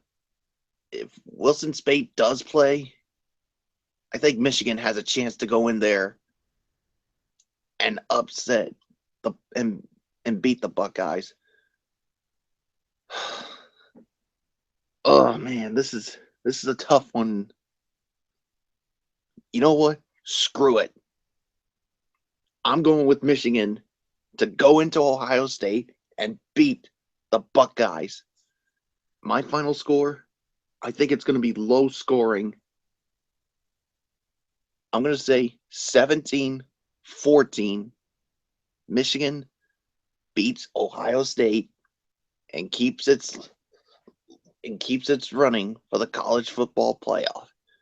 So like I said, Michigan, you just have to go in there and do your job. Florio, it is yours. We've waited 10 long years for a game of this magnitude. Many call this the greatest rivalry in college football history. And this game certainly has the big fight feel that we've been looking for a long time. We finally have it. I mean, Bullet touched on everything. He went into the greatest detail as you could possibly imagine, and rightfully so, because this game this deserves. Is a big game. You have to. Darn tootin'. And I can't go any further than what you just did. So really all I can say. So I mean, Bullet touched on some great points. I mean, the only thing that concerns me when it comes to Michigan, if I'm going to be real honest, is the quarterback situation with Jordan Spieth and. I mean, with Wilton Spieth, rather. I got Jordan Spieth on my mind for some odd reason. Wilton Spieth, I mean, that's going to be a major game breaker. But Michigan still has some great weapons. They still have Jake Butt. They still have Chesson and Adabo, who I'm loving that kid right there. And, of course, Jabril Peppers, the Heisman Trophy favorite that MF has been gushing over all year long. And rightfully so, because he's been amazing. Ohio State, of course, JT Barrett, you know what he can do. Curtis Samuel. I mean, I'm expecting big games from the two of them.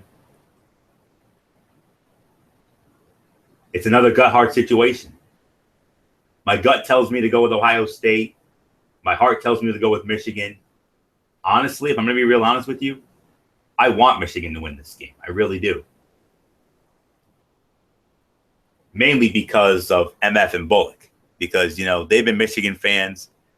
I know because it's well documented how big of Michigan fans these two guys are, especially MF.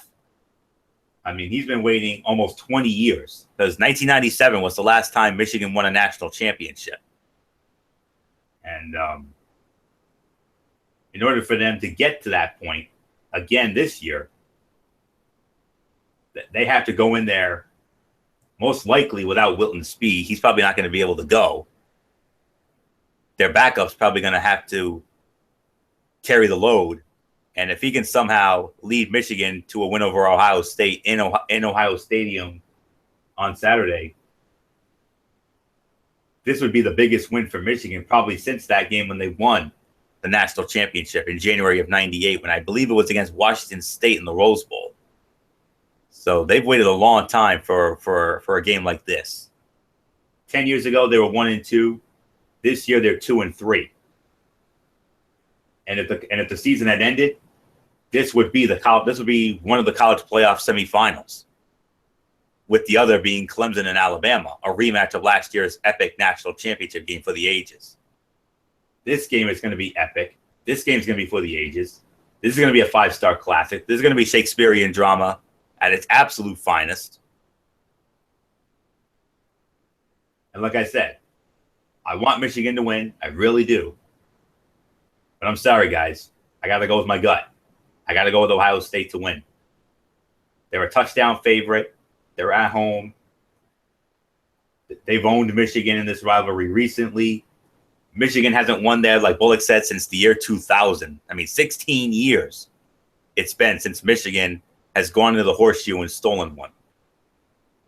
And not having Wilton the speed is definitely going to be the difference. So I'm going with Ohio State to win. I'm sorry, guys. I got to be real honest. I got to be the man who tells it like it is. My final score, 31-24. Ohio State beats Michigan in the game of the year.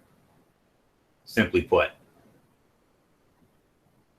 it's only fitting that we save the best for last when it comes to this. I wanted him to have as much time as he needed to gather his thoughts, because this is his game. This is his Easter, for goodness sakes. And this is a game that he wants more than his own life. So MF, let's bring you on in. This is the game. This is the game that you not only does this guy circle the game on his calendar, but he does so in blood red. That's what he does, because that's how bad he wants it. So, MF, you want it every year. It's well documented. You want this game every year. But I know for a fact that you've never wanted it more than you do in this one. And to close it out before I give it to you, I got to do it like WrestleMania 5. This is what the words main event were meant for, because this is the main event. Brother, it don't get no bigger than this.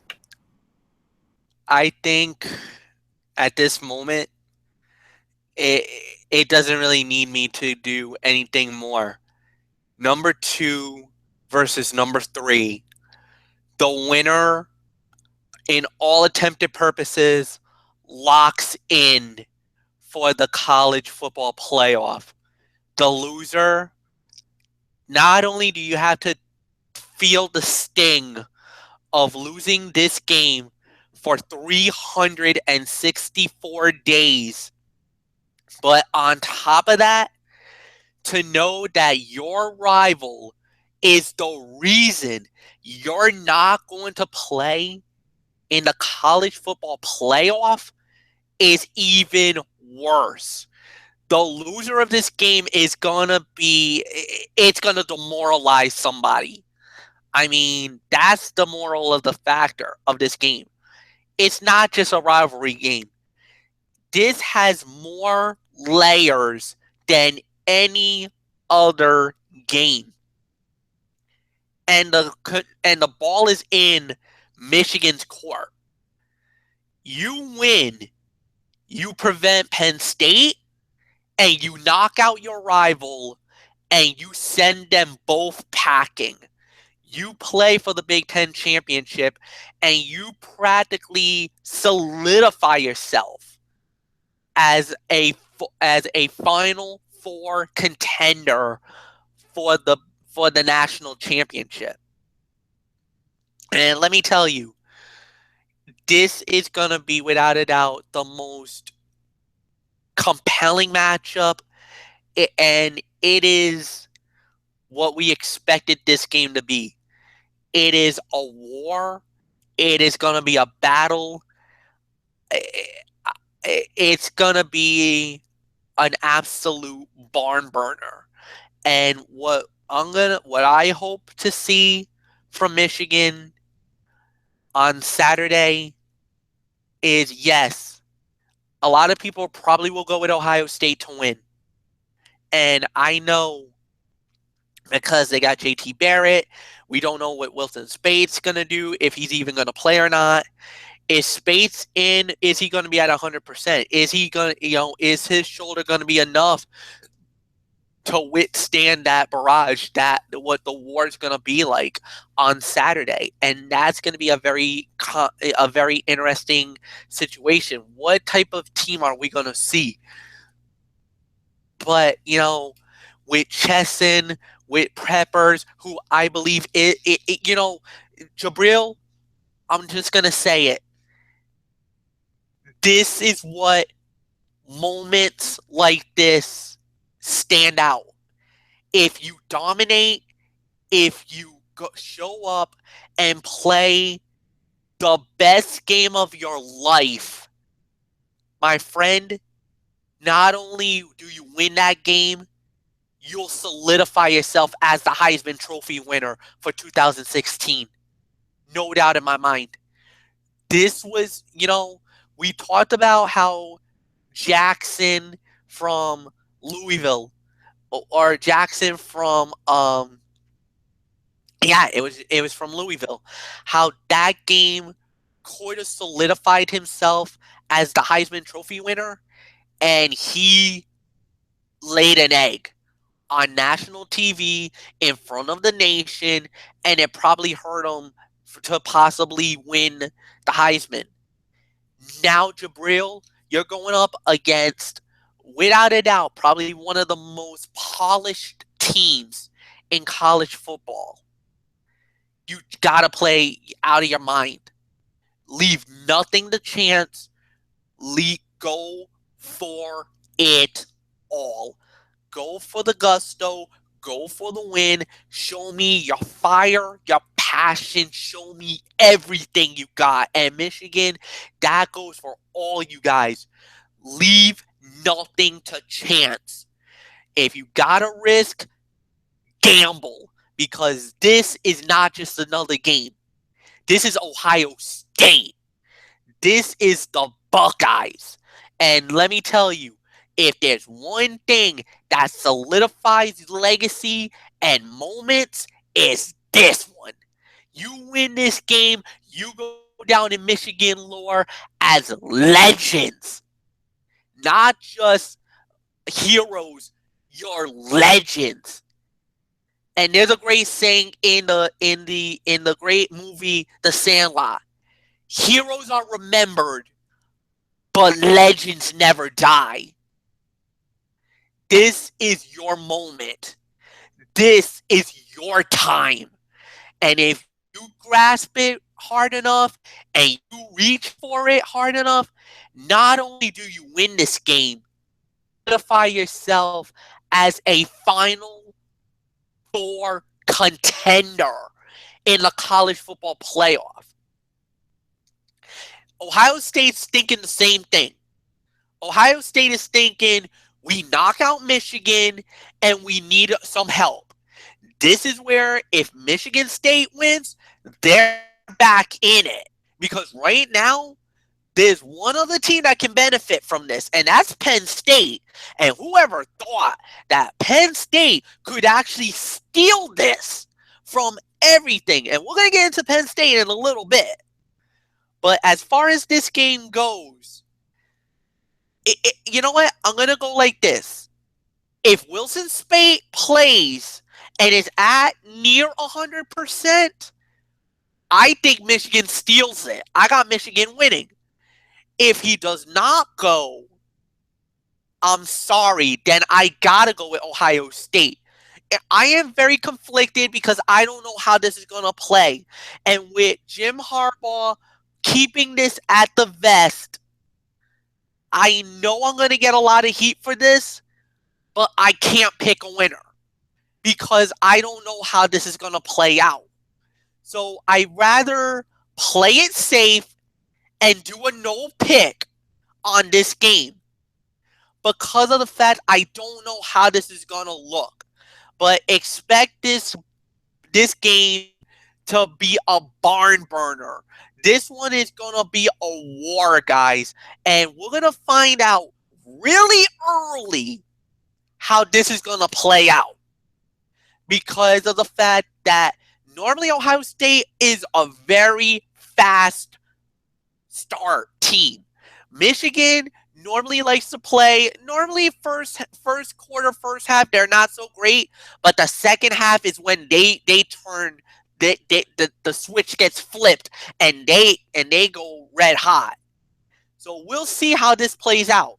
If Ohio State jumps out early and gets a big lead on Michigan, I don't think Michigan catches them.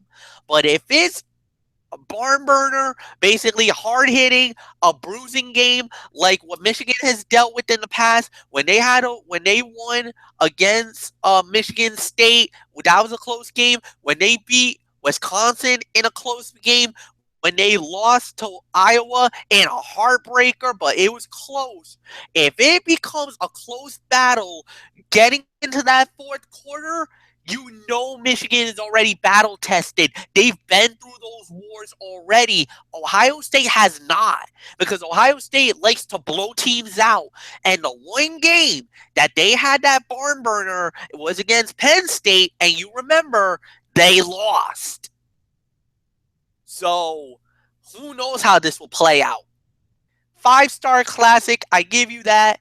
But like I said, if it's a close game going in the fourth quarter, I think Michigan wins and they steal it. If Ohio State blows out Michigan right out of the get-go, forget it. Michigan's not catching them. So we'll see what happens on Saturday. Oh, I want Michigan to win this so bad. But there's a nervous energy in my body because Anthony, you know it. Yeah. It really is. This is the game for me. I don't care what any other game is. This is the one I want more than anything else. And you even said it. You even said it. It's not about life or anything else, but to know that you're the winner of this game. And because of the fact that this has college football playoff implications, this game is even more bigger than ever before. This is not just a rivalry game. The winner of this solidifies your spot in the college football playoff. If you win this game, you're in. There's no way. It doesn't matter what happens in the Big Ten championship game. You win this game, you're through. I don't know how you get knocked out.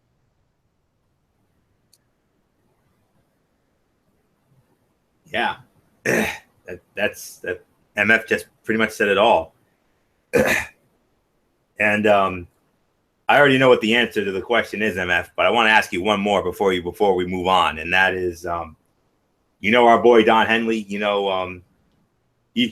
put out a great song, a great up-tempo song on his "End of the Innocence" album, and the song is simply titled "How Bad Do You Want It?" So, MF, how bad do you want it? Yeah, I mean, it's as bad as, you know what? Song. It's about the heart of the matter. What do you have inside? What are you going to bring to the table on Saturday? Because that's going to be what's going to define you. It's basically because it's senior day in Ohio State. So obviously they want to go out with a big win. But if you got to leave everything on the line. You can't leave nothing to chance. Fair enough. And fair enough for you not picking a winner here. I can certainly understand that. And I do want to make one more quick point before we move on, and that is, why is this game only a noon game? To me, this should be the Saturday night game. I don't care what anybody says. This should be the prime time game. This has a prime time feel. That's just how I feel. I'm going to be real honest. The reason why that they did that is because traditionally they flip-flop. It alternates from year in and year out. There has never, in all the years that they've done Michigan and Ohio State, they actually have never done a night game. There's been 3:30 games. There's been noon games. But because this is such a big battle, and I think for me, I'd rather get this out of the way because the agony, the anxiety, just to think if this game would have been an 8 o'clock kickoff, I would be going mental the whole day. So I'd rather, it's like a Band-Aid. Just rip it off fast. Let's go do it. Let's get into the trenches. Trust me, my Saturday morning is going to be a wreck already. But, I mean, I'd rather get it in now than have to deal with a 3:30 kickoff or an 8 o'clock kickoff. Do it now. Again, I say fair enough. So, all right. With all that being said, we got other games we got to get into here. Plus, I want to see if we can get a quick power poll in. So let's dive right in. Let's try to go rapid fire on some of these if we can. But we'll go into great detail for only the significant ones. Another rivalry game. This is rivalry week, of course. This is only the other high noon game. There's only 2 high noon games on Saturday that had top 25 significance. The other one will feature now number 11, Louisville. The number 11 Louisville Cardinals at Papa John's Cardinals Stadium. They're back home. They're going to be hosting their arch rivals, the Wildcats of Kentucky. High noon on ESPN. Mr. Holy Cow himself, Mike Patrick, along with Ed Cunningham and Dr. Jerry Punch, they will be on the call. And Louisville, humongous favorite, to the tune of 25.5 to 26 points. It's Louisville. Guys, it's Louisville. What else is there to say? Lamar Jackson was humiliated last Thursday night against Houston at TD-ECU Stadium. You know he's going to want to have a humongous game against Louisville's most hated rival, the University of Kentucky. And you know he would love to stick it to them in this bluegrass rivalry. He got sacked 11 times. He got pounded. He got beaten. He got manhandled. What else is there for me to say? He's not going to get manhandled against Kentucky. No way. I think Lamar Jackson's going to have his best game of the year right here. I'm expecting well over 400, maybe even 500 all-purpose yards, 5 or 6 touchdowns accounted for, and he'll flex his muscle and once again show why he is, to me, still the odds-on favorite to win the Heisman Trophy, even though his case got, took a big hit last week because of that bad loss to Houston. But when you think of the body of work he's had all season, you got to go with that. So I got Kentucky going away. I'm not giving a final score. I mean, Louisville, rather. So MF, Louisville at home against Kentucky. Lamar Jackson wants blood after that.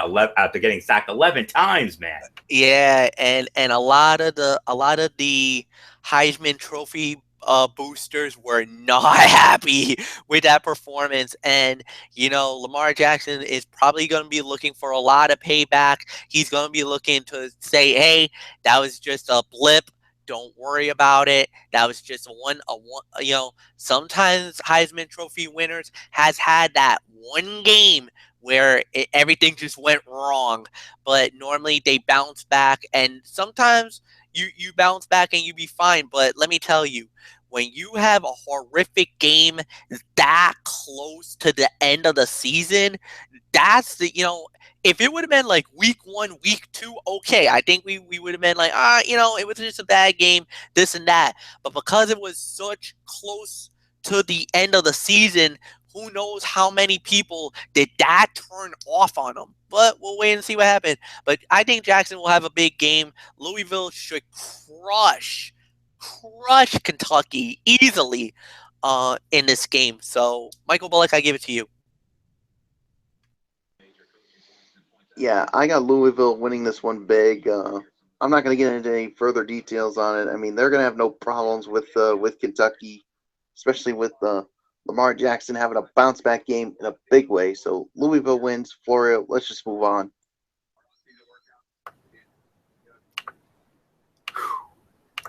You thought Michigan and Ohio State was big?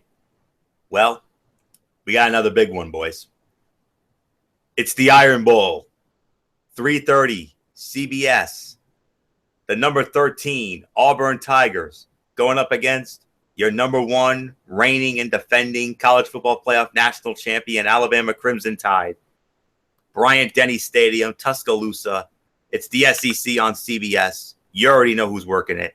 Vern Lundquist, Gary Danielson, Ali LaForce. They'll be in Tuscaloosa for this Iron Bowl.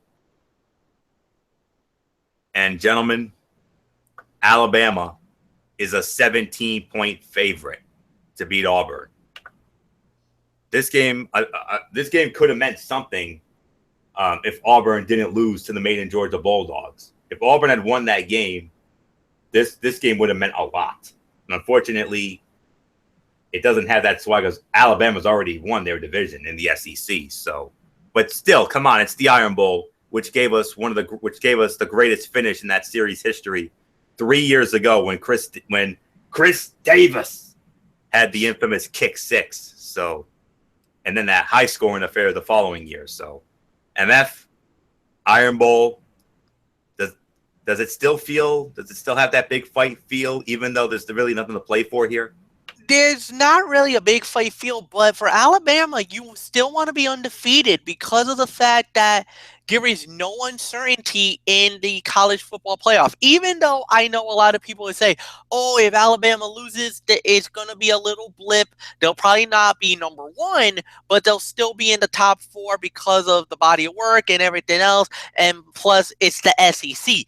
Granted, yes, I'll give you that. However, if you get blown out by Auburn, that might put some seeds of doubt in the pollsters or in that committee, and who knows how that happens. Plus, on top of that, you got to also keep your eyes peeled because look who also is waiting in the wings. You got Florida waiting in the wings because they will be playing in the SEC championship game in the Georgia Dome in Atlanta in a couple of weeks. So let's see what happens there because of the fact that, with everything going on, we'll just have to wait and see. Of course, Bama is focused. They're going to want to win this. They're going to want to prove the point that they are the best team out there. And trust me, Nick Saban knows this is not going to be a easy game because it is a rivalry game, but Saban's aware enough to say, hey, I want to win this because we need to show the committee and we need to show the rest of the nation that, hey, all roads lead through us. If you want to be the national champion, you're going to have to defeat us. So I think Alabama will win it. I'm not going to say it's going to be an easy game, but I'm going to say they'll win at least by 2 touchdowns, maybe 10 to 14 points, because I think Auburn is definitely going to make this really interesting, to say the very least. Bullock, I'll give it to you.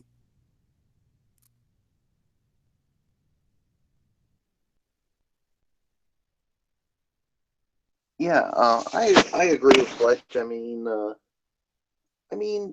this still has a little bit of that big fight feel, but not as much as it would have been. But I think it's gonna be a good game. But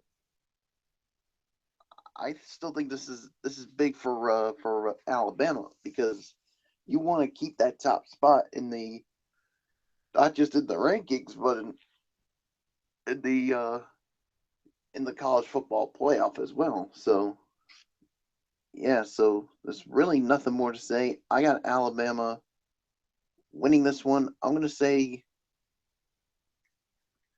34-17 is gonna be my final score. So Florio, I give it to you. Yeah, like I said, if Auburn had beaten Georgia a couple of weeks ago, this game would have actually meant something. This game would have been for the right to represent the SEC West in the SEC championship game. Because Auburn lost to Georgia, that wrapped it up for Bama. So yeah, I mean, I think it can still be a good game. I mean, it's not going to be as exciting as the games in 2013 and 2014 were. I mean, those were the 2 greatest Iron Bowls I ever saw. 2013, of course, being the greatest of all because of the kick six finish with Chris Davis, Mr. Vern Lundquist. I mean, he wanted us to make sure he knew who it was.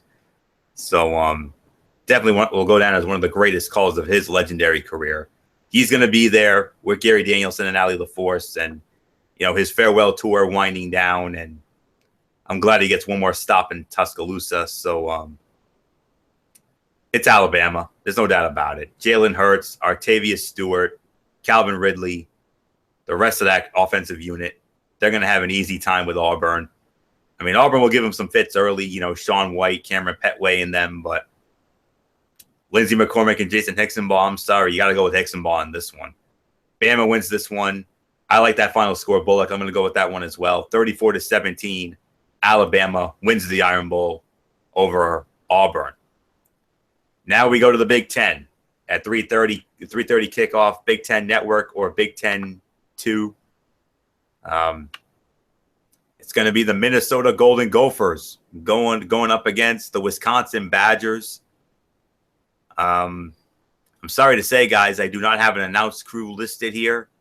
I don't know who's going to be calling this game. Unfortunately, I do not have that information on me. I do apologize, but it's listed as Big Ten Network or Big Ten Network 2.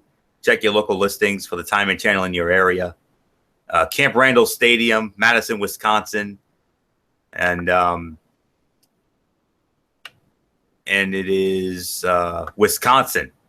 Wisconsin, a 14.5-point favorite. Wisconsin controls their own destiny in the Big Ten West. If Wisconsin wins this game, I believe they wrap it up and they advance to the Big Ten championship game in Indianapolis. So I believe Michael Bullock starts this one off. So, Michael Bullock, I got to ask you, does Wisconsin advance to the Big Ten championship game?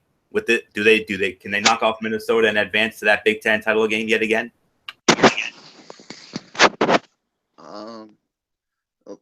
Sorry about that, but yeah, I think they can. I think they'll definitely advance to the Big Ten championship game. But I'll tell you this right now. I think the Minnesota Golden Gophers, I think they could give Wisconsin some fits because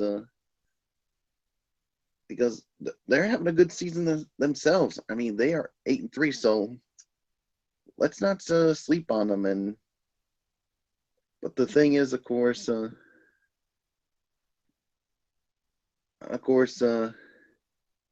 have a 1-2 record, of course, against the Big Ten after a stellar start, and those and the thing is, they lost to Michigan by 7 points on the road, and then they lost to number 2 Ohio State in overtime in Madison. And the thing is, they had quarterback questions with freshman Alex Hornibrook taking over the starting job at Michigan. Yeah, so they've won 5 in a row. They're number 5 in the country, 9-2 overall, 6-2 in the Big Ten West. So they can clinch the division crown Friday if Iowa beats Nebraska, and if Minnesota beats Wisconsin on Saturday, the Badgers would still win the division due to a 4-way tie with Minnesota, Nebraska, and Iowa. So so it's going to be interesting to see how it all plays out. So I got Minnesota winning this one. Not Minnesota. I botched that at 1-up. So I got Wisconsin winning this one. My final score is I'm going to go with I'm going to go 34-24 is going to be my final score.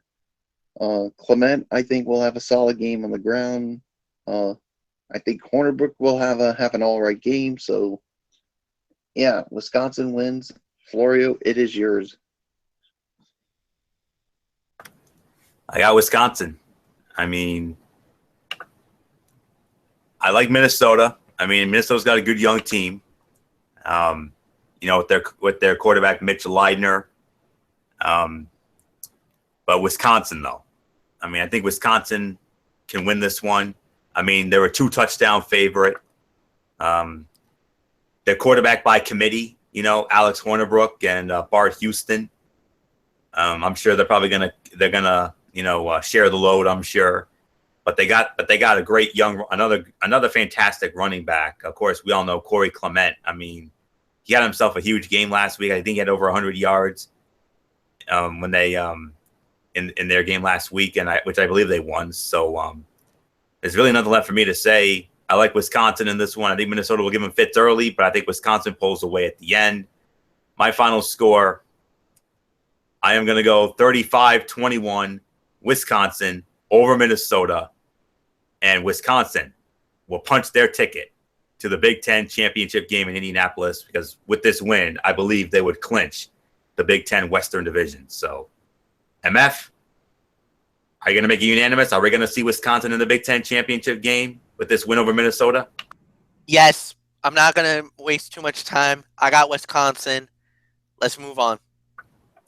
Fair enough. And we move on to another Big Ten game, and this one has implications as well. The Michigan State Spartans going up against the number 7 Penn State Nittany Lions, Beaver Stadium, Happy Valley. This game's on ESPN, and on the call for ESPN, it'll be Bob Wischusen with Brock Huard and Allison Williams. Penn State, a 12 to 12.5 point favorite. I believe I start this one off, and Penn State controls their own destiny here, if you will. Because if Ohio State beats Michigan, which I think they will, and if Penn State beats Michigan State, then Penn State is going to the Big Ten championship game, because Penn State has the tiebreaker over Ohio State, even though Michigan has the tiebreaker over them. But Trace McSorley, Saquon Barkley, I think they're going to have huge games. And I'll give Michigan State credit. I mean, Michigan State, they hung in there against Ohio State. They gave them major fits. But Ohio State, of course, like they usually do, they find a way to win. The only reason they won is because Mark D'Antonio had the balls to go for a 2-point conversion instead of a PAT that would have tied the game and maybe forced overtime. But he wanted to be a hero, went for 2, and they came up snake eyes. And that's why they lost to Ohio State. If they had gone for that PA, if they had just kicked the PAT like they should have, the ending of that game maybe, just maybe, would have been different. I'm just saying. But nonetheless, I got Penn State winning this one. My final score, 38-21, Penn State over Michigan State. And I think Penn State's going to go to the Big Ten championship game because I got Ohio State beating Michigan. So, MF, I think I know who you have, but just give us a quick thought anyway with Penn State at home against Michigan State. Yeah, I got Penn State too. I mean, they have been very quiet.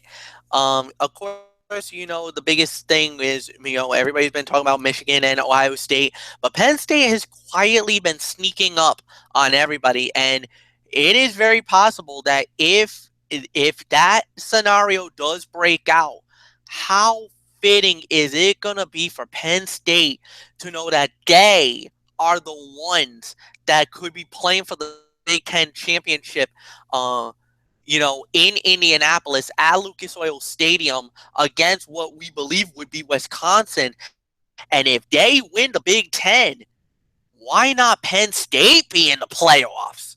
I mean, conference champion, you beat Wisconsin, you beat Ohio State. I mean, I know the one drawback would be, well, you got pounded by Michigan. Okay, granted, fine. I no arguments. But if you did all that and you won your conference championship, shouldn't that get you enough to get in? We'll see. I got Penn State winning. Bullock, it's yours.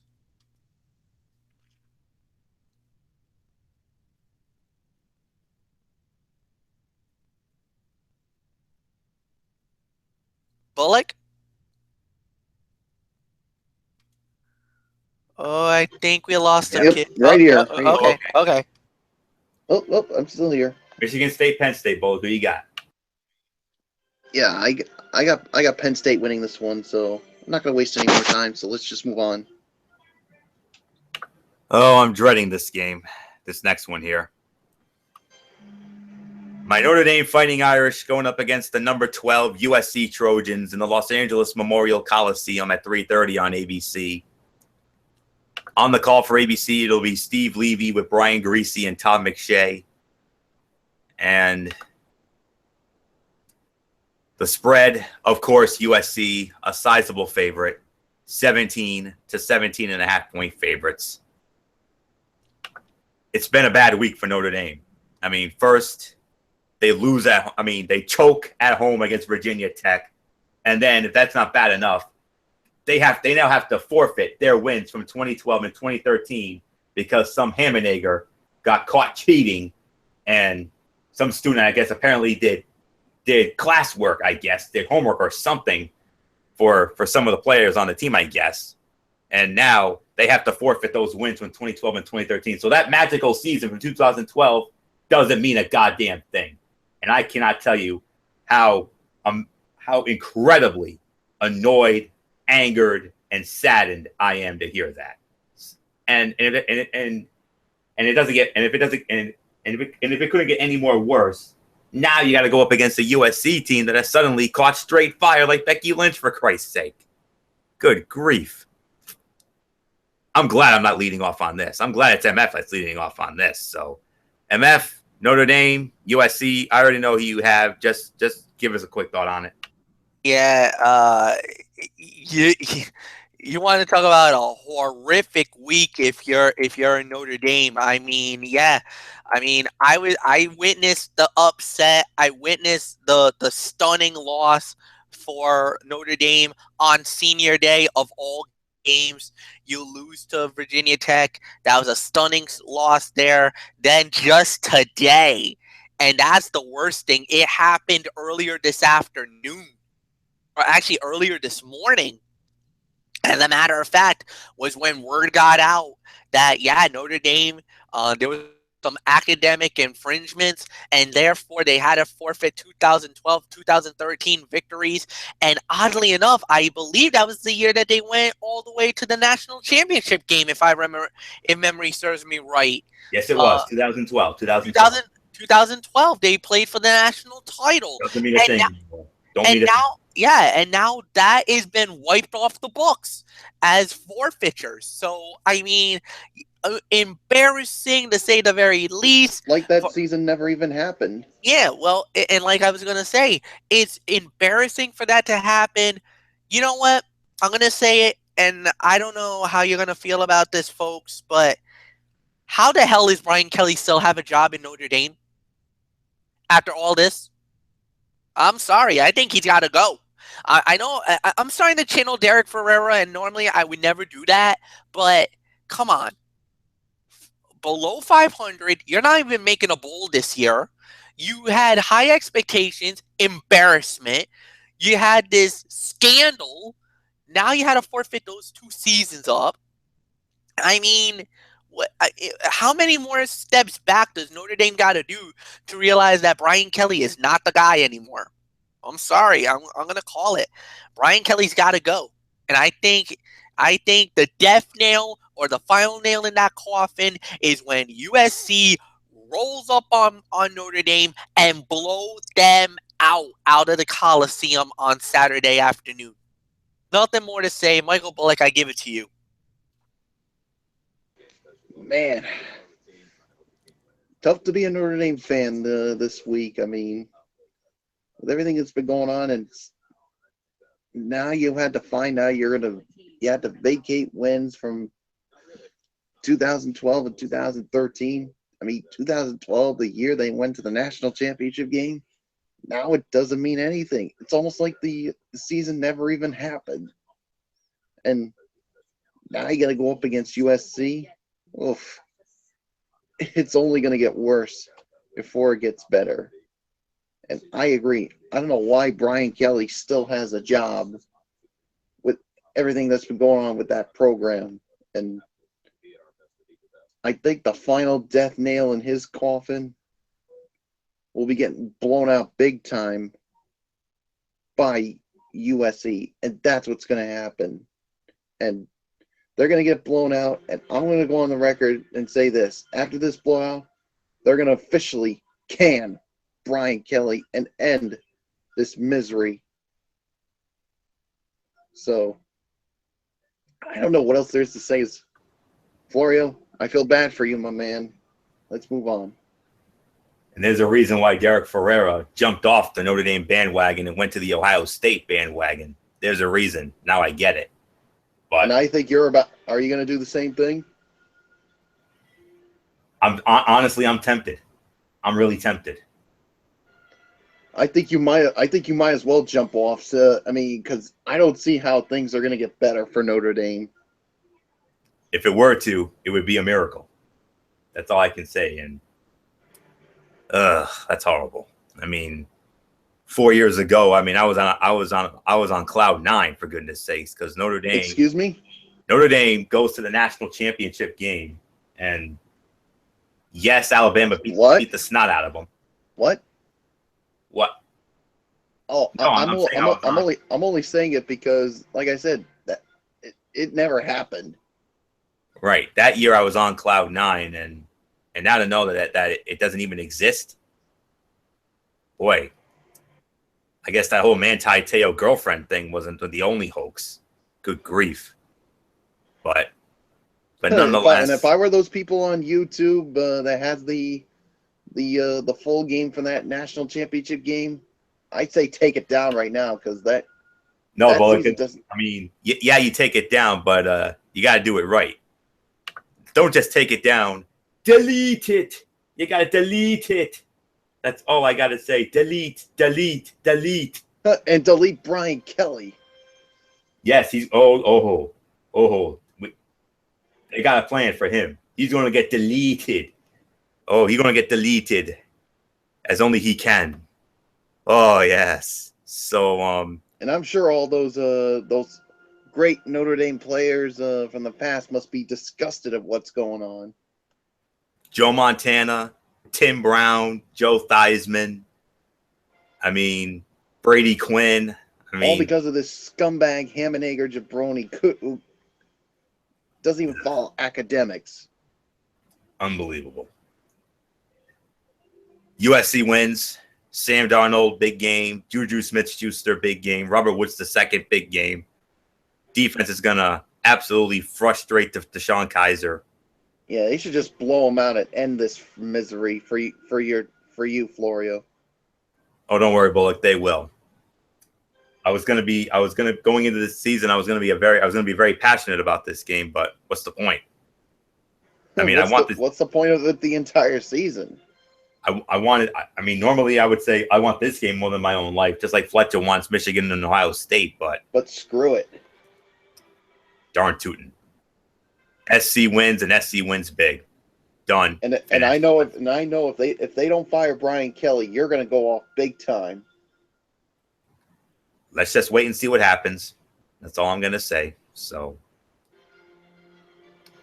let's put some smiles on our face. Let's get the power of positivity back on this show, like the New Day, like they usually do. So number 18, West Virginia Mountaineers against the Iowa State Cyclones, Jack Trice Stadium in Ames, Iowa. 3:30 kickoff on Fox Sports 1. On the call for Fox Sports 1, it's going to be John Walters with Eric Heft and Ben Bruns. They will be in Ames, Iowa for that one. And spread for this one favors West Virginia 6.5 to 7.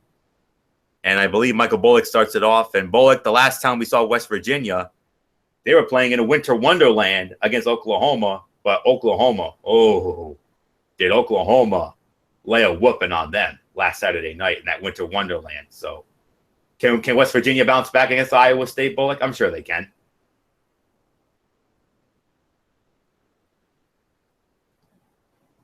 Bullock, you started off.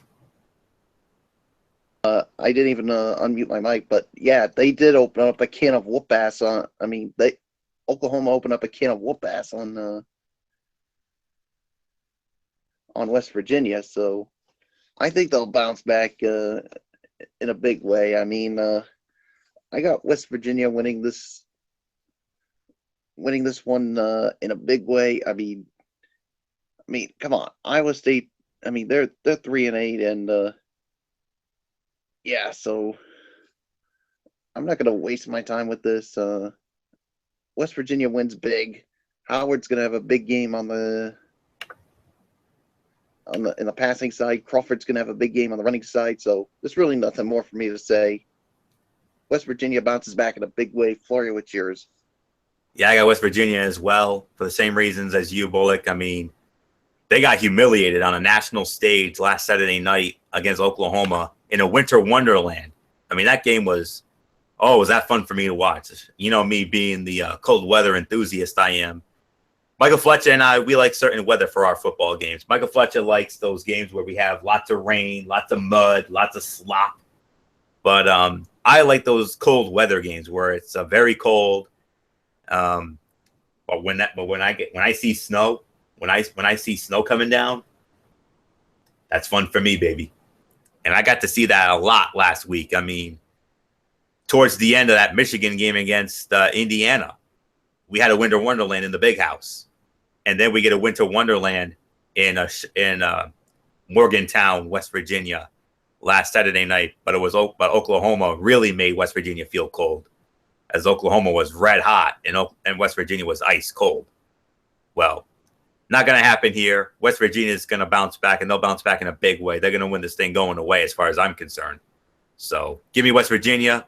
MF, quick thought here on West Virginia and Iowa State.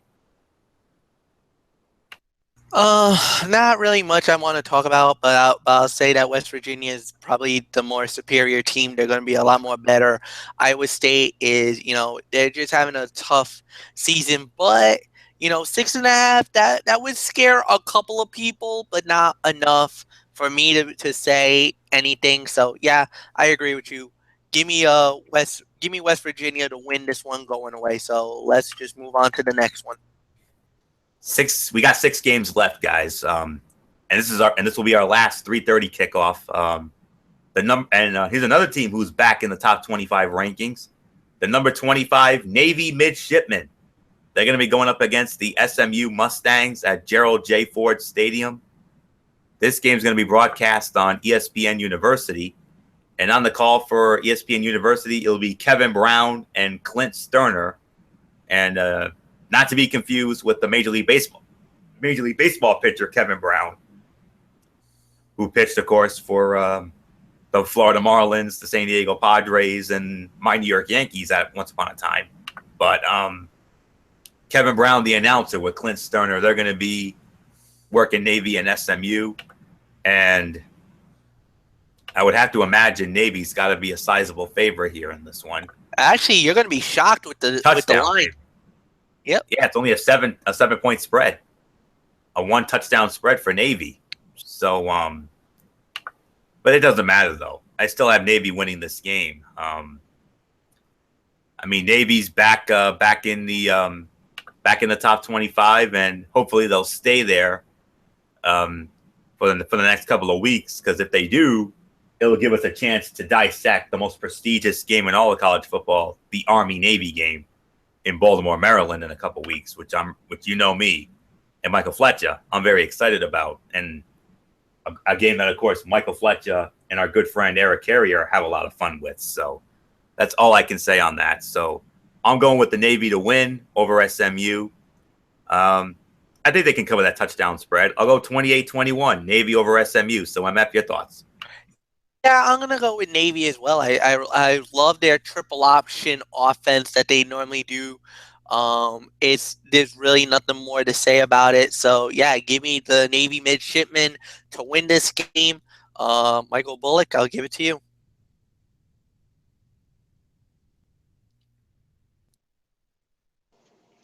Yeah, I got Navy winning this one as well. So I'm gonna say 20-21 is going to be my final score as well. I mean, I've been impressed with Navy, so so I'm not going to get into any further details. So, Florio, let's just move on. And now we move on to our primetime slate of games. 5 games left, and 3 of them with 7:30 kickoffs. First 7:30 kickoff on ESPN. It's going to be the South Carolina Gamecocks going up against the number 4 Clemson Tigers, Memorial Stadium in Death Valley. This game's going to be broadcast on ESPN.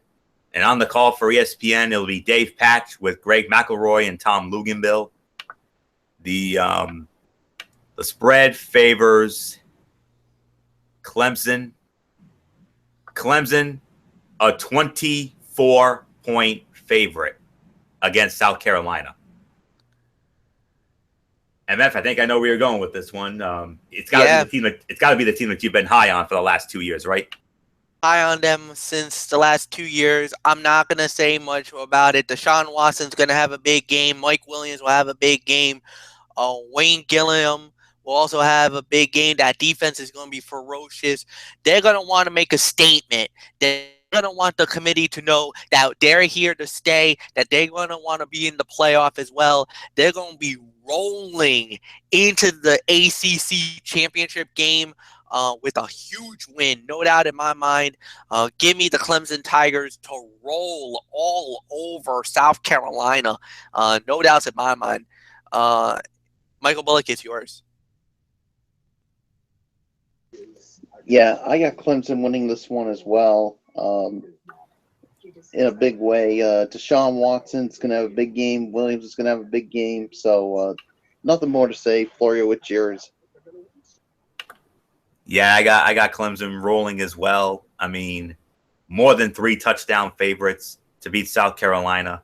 I mean, Deshaun Watson, Wayne Gallman, Mike Williams, Artavis Scott, Deion Kane, Hunter Renfrow, they're all going to go off. So defense will get to South Carolina, no doubt about it. And it's going to be a long night for Will Muschamp and company. So Clemson wins, and Clemson wins going away. So really nothing left for me to say except we have another one of our top games of the week here.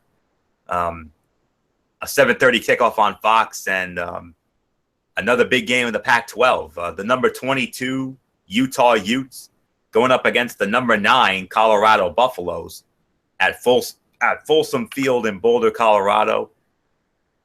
This game's going to be on Fox, and unfortunately, I do not have an announce crew for this game either. But if I know Fox, I would have to imagine it'll probably be their number 2 crew. It'll probably be Joe Davis with Brady Quinn and maybe Jenny Taft. They'll probably be on the call for that game, if I'm going to be real honest.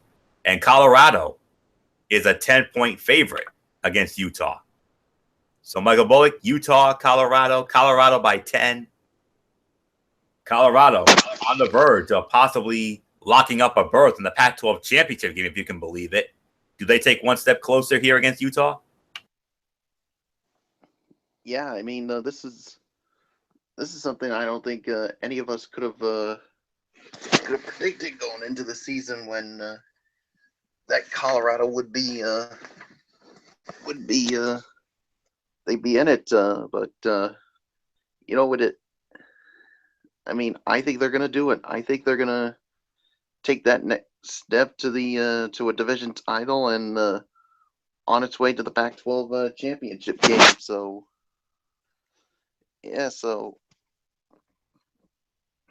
I got Colorado winning this one. I'm going to say my final score is going to be, I'm going to say 38-31. It's going to be my final score. Lindsey's going to have a solid game on the ground. Fields is going to have a solid day on the receiving game, but watch out. I think Utah will definitely give this Colorado team fits, no doubt about it. But in the end, Colorado wins it, punches their ticket to the Pac-12 championship game. Florio, it is yours. And also, Colorado 1 win away from finishing a worst to first season. And there's definitely implications here. What if Utah wins? If Utah wins, it means USC would go to the Pac-12 title game, as the Trojans will have finished league play at 7-2 and hold the head-to-head tiebreaker against Colorado. So this is a must-win game for Colorado, needless to say. before they beat number 20 Washington State last Saturday, 38-24, they had previously lost 23 straight games against ranked teams before winning that.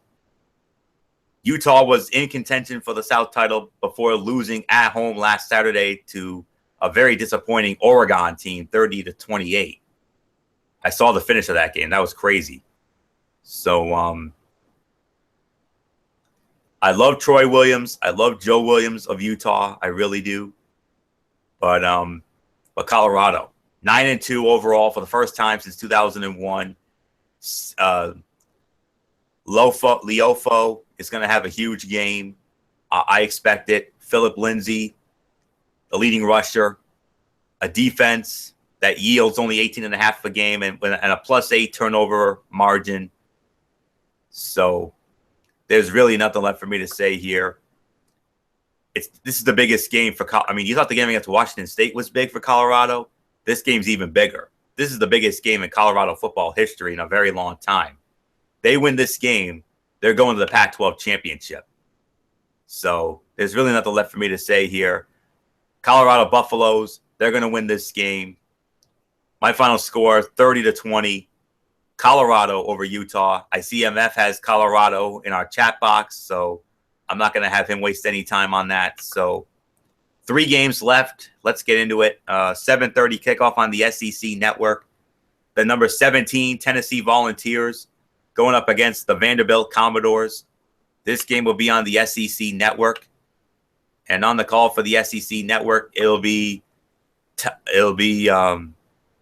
well, I guess they're pulling double duty. Tom Hart, Andre Ware, and Cole Kubelik, because they're going to be working the Houston-Memphis game on ABC on Friday afternoon. So they're working this game as well. And spread favors Tennessee by 7.5. And I believe I start this one off. I got Tennessee winning this game behind Joshua Dobbs and Jawan Jennings and the rest of that unit. I mean, Derek Mason's done a good job at Vandy, but Tennessee's got their swagger back. They had a nice win last week against Mizzou. So I'm going with Tennessee to win. I got them winning. I probably would say maybe 27-17. That's my final. So Tennessee against Vanderbilt. MF, I don't know if you want to give a quick thought on that. So it's Tennessee against Vanderbilt. All right. I'll give a 2 cents on this. I love what Tennessee has done all season long. There has been a couple of losses here and there that's been pretty bad. But let me tell you, Tennessee has been one of the few bright spots for me this season, and I got nothing bad to say about them. Yes, give me Tennessee. I think they'll get the job done. They'll win this game. Yeah, and Mike Bullock, I'll give it to you quick. Yeah, I got Tennessee winning this one as well. I'm gonna say 34 to 14 is gonna be my final score in this one. So not gonna waste it's too much time on this one. So Florio, let's move on. 2 games left, and this next one, another one of our top games of the week. I could say this is in our top 3 as far as games of the week go. You know, Michigan and Ohio State's right there in the Apple Cup, and this one, another one of the greatest rivalries in the history of the game, and one that I know Michael Fletcher used to enjoy watching growing up. The number 15 Florida Gators against the number 14 Florida State Seminoles. Bobby Bowden Field at Doak Campbell Stadium in Tallahassee. This game's on ABC. And on the call for ABC, it'll be Joe Tessitore, Todd Blackledge, and Holly Rowe. And the spread favors Florida State by 7.5. MF, Florida State. I know this is another one of your all-time favorite rivalries. Your thoughts on this latest chapter of Florida and Florida State? Well, this is going to be a very interesting matchup. Florida has been very good all season long. As I alluded to, they won over LSU last week, which cemented their place in the SEC championship game. Of course, Florida State, they've had a very good season, to say the very least, for this year. Florida State, there was so much expectations for Florida State. A lot of people were really thinking that, maybe Florida State makes a big run here in the ACC, and unfortunately, it just um, didn't really transpire. 5-3 in the conference, 8-3 overall. Obviously, they're not going to be playing for the ACC title this year, which is a darn shame. It was, like I said, it was a little bit of a letdown for Florida State, but it is a rivalry game. They're winners of 3 in a row, and I know that Florida State would just love to knock off Florida, just to leave that little seed of doubt in their mind, as Florida, they are definitely on the verge of playing for the SEC championship. They'll play Alabama next week from Atlanta at the Georgia Dome. But you know what? I'm going to say it. Even though I know Florida is the favorite, I'm not going to go with I know that FSU is the favorite going in. Something tells me that Florida's going to do it. So I'm going to go for the upset. I'm going to go with Florida to knock off Florida State and win this game. And I think Florida will have the momentum SEC championship game. This is going to be one of those good matchups. My final score is 28-24. Florida knocks off Florida State. Michael Bullock, I give it to you. Yeah, this is a tough one to call. Part of me is telling me to go with Florida State. Another part of me is going with Florida. Whew. Man, this is a tough one to decide, but I hate to say it, but I gotta disagree with Fletch. I gotta go with the Florida State Seminoles to win this one. I'm gonna say 28-24 is gonna be my final score. The thing is, they're at home. Florida State's at home, and you got Dalvin Cook. You got who I think is going to have a big game. So, so there's really nothing more for me to say. So, by only that much, give me Florida State to win this one. Florio, it's yours. I got to go with Bullock. I like Florida State in that one as well. Florida State was the favorite, MF. That's what I was trying to say. Florida State is a 7.5-point favorite to beat Florida. And Florida's got a good young team. Luke Del Rio, and Antonio Callaway, and Florida with that big win against LSU a week ago. Florida on their way to the SEC championship game against Alabama next Saturday in the Georgia Dome, 4:00 kickoff. We'll get into that next week. And Florida State, though, DeAndre Francois, Dalvin Cook, Kermit Whitfield in the receiving core. I got to go with the Noles. Florida State wins. My final score, I'm gonna go 28-21. Florida State beats Florida in what should be another exciting chapter in that rivalry. One game left on the docket. 8:00 kickoff. This will be on the Pac-12 network. The Rice Owls going up against the number 24 Stanford Cardinals. Stanford back in the rankings for the first time in forever and a day. Pac-12 Network will have this one. Their A team will be on the call. Ted Robinson, Yogi Roth, and Cindy Brunson. Stanford, the biggest favorite of the week. 35.5 to 36 points is the spread in favor of Stanford.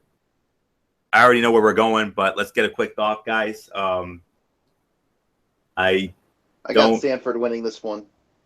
Yeah, I got Stanford as well. Christian McCaffrey, he's going to have a huge game. Stanford wins going away. MF? Yeah, Stanford wins going away. No doubt in my mind either. Fair enough. So I think we have just enough time to get a quick power poll in. We'll try to go rapid fire on this, I'm sure. So that's pretty much all there is to say on that. So try to get a quick power poll in here for you guys. Try to do it as rapid fire as we can. This was an easy one for me. I'm gonna start this one off if that's okay. besides, I think Bullock started off that last one anyway, so it would have been my turn anyway. So not a problem. I will start this one off, and it's simply put, the biggest. I mean, I do have some duds in here. Louisville, first and foremost, they're gone, and so is West Virginia. They're out as well. So Louisville, West Virginia, see ya, bye. You're out of the rankings. So I'm going to start it off with my number 10, and my number 10 is the Oklahoma State Cowboys. I mean, Oklahoma State, 9-2 on the year. They're going to be they're off this week, but next week, boys, the Bedlam game against Oklahoma in Norman, where the winner will most likely win the Big 12. Well, not most likely, will win the Big 12 championship because they're a game apart. So really looking forward to seeing how that all goes down. Mason Rudolph and company should be a fun game. So last time we saw them, of course, they handled their business. They beat down TCU 31-6. So Oklahoma's next in Norman. Should be a fun one. Oh, and it will be Bedlam, literally. Maybe the biggest game in that rivalry in years. Number 10, Oklahoma State. MF, you're number 10. Yeah, no doubt about it. Oklahoma State is my number 10. Mike Bullock, I'll give it to you. Make it unanimous. Oklahoma State is my number 10 as well. So let's move on to number 9. All right, I'll lead off And on Fletcher that. starts it off. Yep. Yeah, I'll definitely lead off on that. Number 9, Colorado Buffaloes. Like I said, with a win, they solidified themselves into the Pac-12 championship game. 9-2 on the season. I've loved what I've seen from Colorado. They've been unbelievable all season long. Definitely worthy of where they're at right now. So number 9, Colorado. Bullet, go. Number 9 is Colorado for me as well. So Florio, it's yours. Make it unanimous. Colorado Buffaloes, number 9. I mean, we already know the story. Chance to, I mean, it'll be their biggest game in recent memory. I mean, when they host Utah on Saturday and they win, they go to the Pac-12 title game. So number 9 is the Colorado Buffaloes. Michael Bullock, do you want to start it off at number 8, or do you want me to take it? I'll actually start off. All right, who you got? All right, give me just a minute here. My number 8, I gotta go with the Oklahoma Sooners. I like what I saw from them, especially after that beatdown they had of West Virginia last week. So there's really nothing more for me to say. Oklahoma's my number 8. Florio, it's yours. Disagree with you, Bullock. My number 8 is the Penn State Nittany Lions. I got Oklahoma just a little bit higher, if I'm being honest. Penn State handled their business. They handled their business against Rutgers. They beat them to a pulp, 39-0. Michigan State is next. I mean, they control their own destiny in the Big Ten East. They win against Michigan State, which we know they will. Couple that with and then they'll need Ohio State to beat Michigan. If that happens, Penn State goes to the Big Ten championship game, and I think that's exactly what's going to happen. Number 8, Penn State. So, MF, who do you agree with? I'm sorry, Anthony Florio. I disagree with you. I got Oklahoma. I'm gonna go with Oklahoma here at number 8 here. I liked what Bullock was bringing to the table. Even though I know this is going to be a flip flop, so no, I got no arguments here. My number 8 is actually the Oklahoma Sooners. So here it's on number 7, and you lead off, Tone. This is where I have Oklahoma. 56-28 beatdown of West Virginia in a winter wonderland, a snowy night in Morgantown, West Virginia last Saturday night. Fun for me to watch, like I said. They're off for this week, but next week, the Bedlam game against Oklahoma State. The pseudo Big 12 championship game. Whoever wins that game wins the Big 12 championship. And I think Oklahoma's going to win that game. But we'll talk more about that next week. So that being said, number 7, this is where I have the Oklahoma Sooners. So, MF, I assume you're probably going to have Penn State here? Yes, this is where I have Penn State. No argument here. Michael Bullock, I give it to you. Yes, I got Penn State as my number 7 as well. So number 6.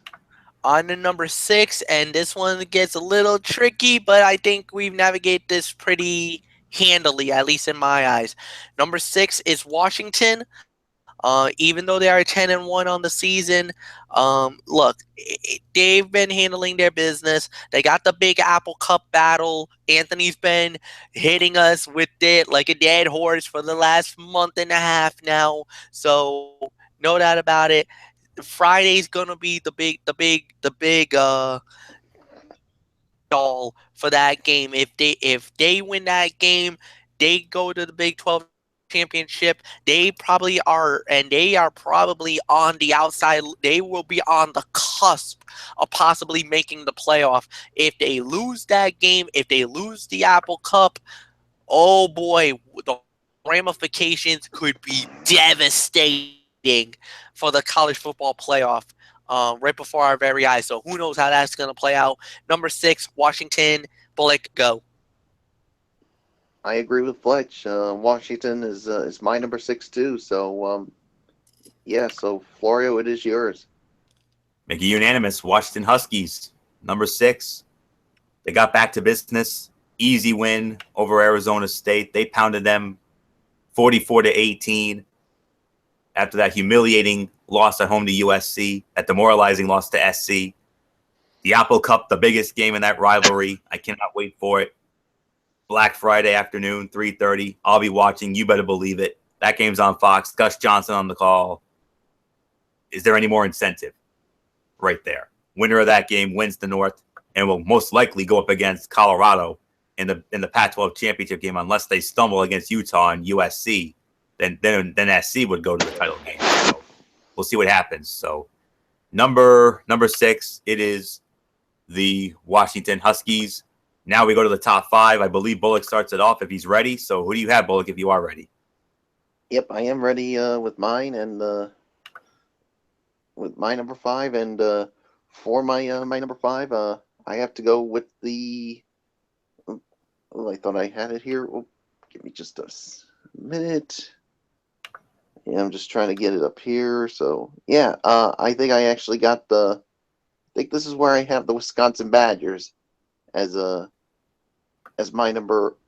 Yeah, as my number 5. So yeah, because I mean, the thing is, I mean, they've won. They basically have won 5. I mean, they've won 5 in a row, and yeah, so they definitely are continuing to play really well. And the thing is, they have a chance to win their division on Saturday against Minnesota. So yeah, so there's really nothing more for me to say on it. I mean, the Wisconsin Badgers, they are my number 5 for this week's power poll. So after a 49-20 beatdown of Purdue last week, so Florio, it is yours.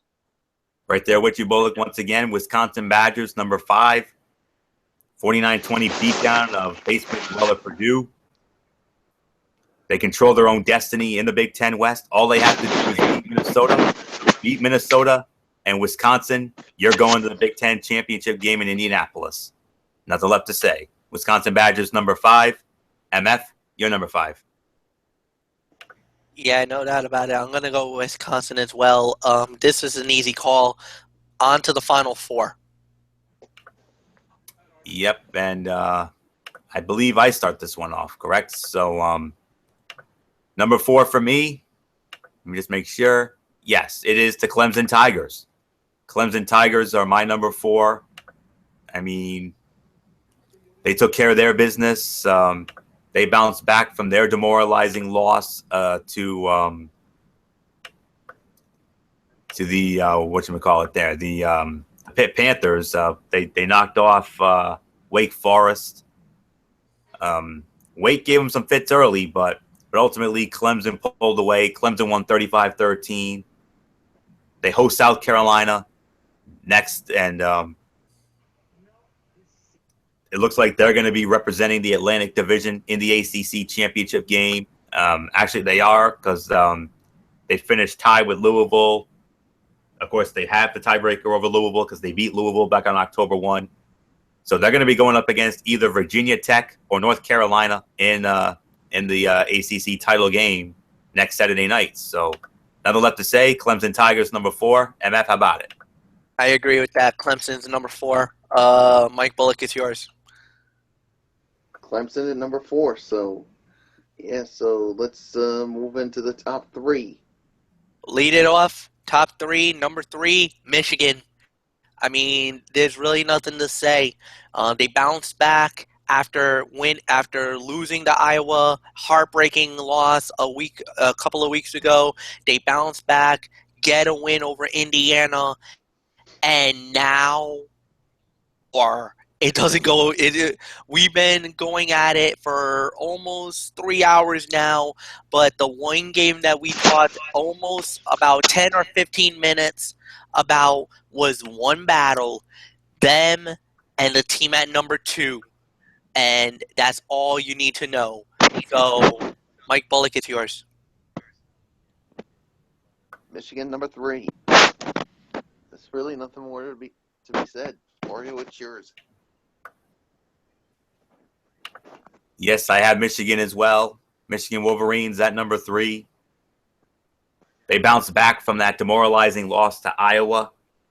They beat Indiana 20-10. Game of the year against Ohio State. They control their own destiny. All they have to do is win.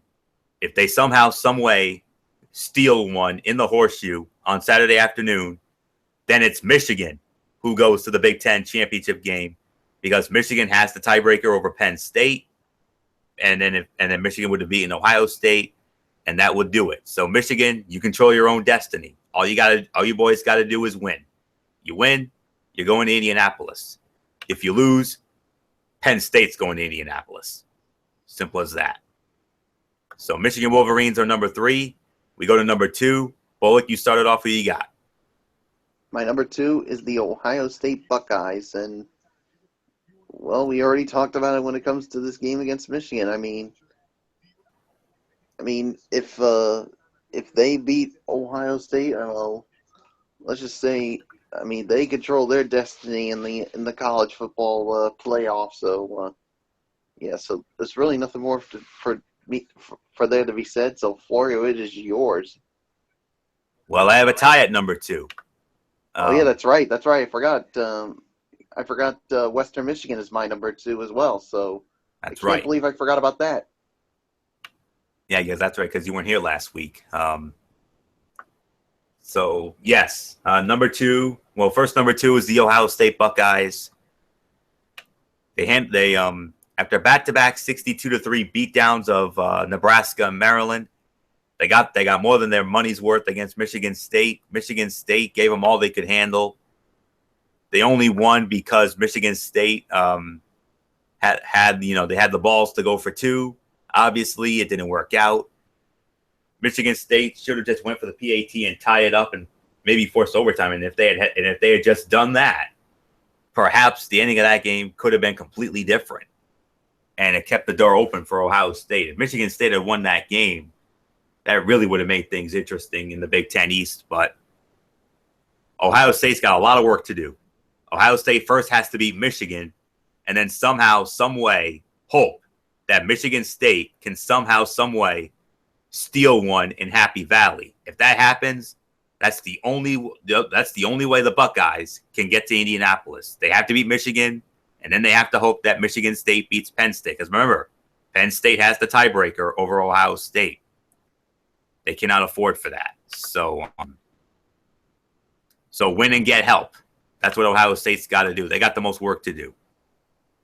So the Ohio State Buckeyes are my first number 2, and the other number 2, of course, the Broncos of Western Michigan. They play Toledo on Friday afternoon. Last time we saw them, they pounded Buffalo 38-0. Toledo's next. They win. I mean, and this game is for the MAC West. They win that game, they go to the MAC championship game. If they somehow lose, Toledo goes as the West Division representative. The winner of that game will go up against either Ohio or Miami of Ohio in the MAC title game on December 2nd at Ford Field in Detroit. So that's enough said. Co-number twos, yet again, Ohio State Buckeyes, Western Michigan Broncos. MF, what says you?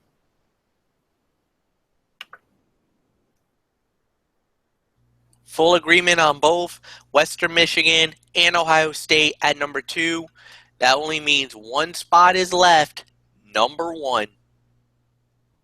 Gee, I wonder who it is. Oh yeah, they've gone wire to wire. They've been number 1 in our poll each and every week on our show. This week, yet again, no exception. Your reigning, defending, undisputed college football playoff national champion, Alabama Crimson Tide. No big surprise that they took care of Chattanooga. We knew they were going to rout them. They beat them down 31-3. We next see them Saturday afternoon in the Iron Bowl against Auburn. Nothing to play for. Alabama's already won the West.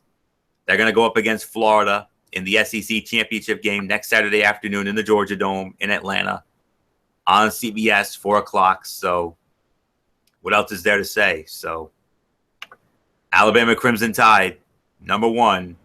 The wire to wire continues. Ain't that right, MF? It's Bama. No doubt about it. No arguments here. Mike Bullock, you can finish it off. Alabama number 1. So, yeah. So there's really nothing more to say except let's put a bow on our 5th annual Strictly Sports football feast. And that's indeed what we're going to do. We're going to put a bow on this 5th annual Strictly Sports Football Feast. We want to thank you all so very much for tuning in. One of our favorite shows of the year, our biggest show of the year, our most loaded football show of the year. We got it in, so I'm very grateful for that. So, yes, of course, we're taking tomorrow off, of course, because it's Thanksgiving. No show, because that's normally when we would have done College Football Thursday, but that's in the past. So we'll next be with you on Friday night for NFL Friday. We'll get into the remaining NFL games, including the big game in the AFC West with the Kansas City Chiefs going up against the Denver Broncos on Sunday Night Football. Really looking forward to getting into that with you guys. Huge stakes in the AFC West, no question about it. Implications aplenty in that one.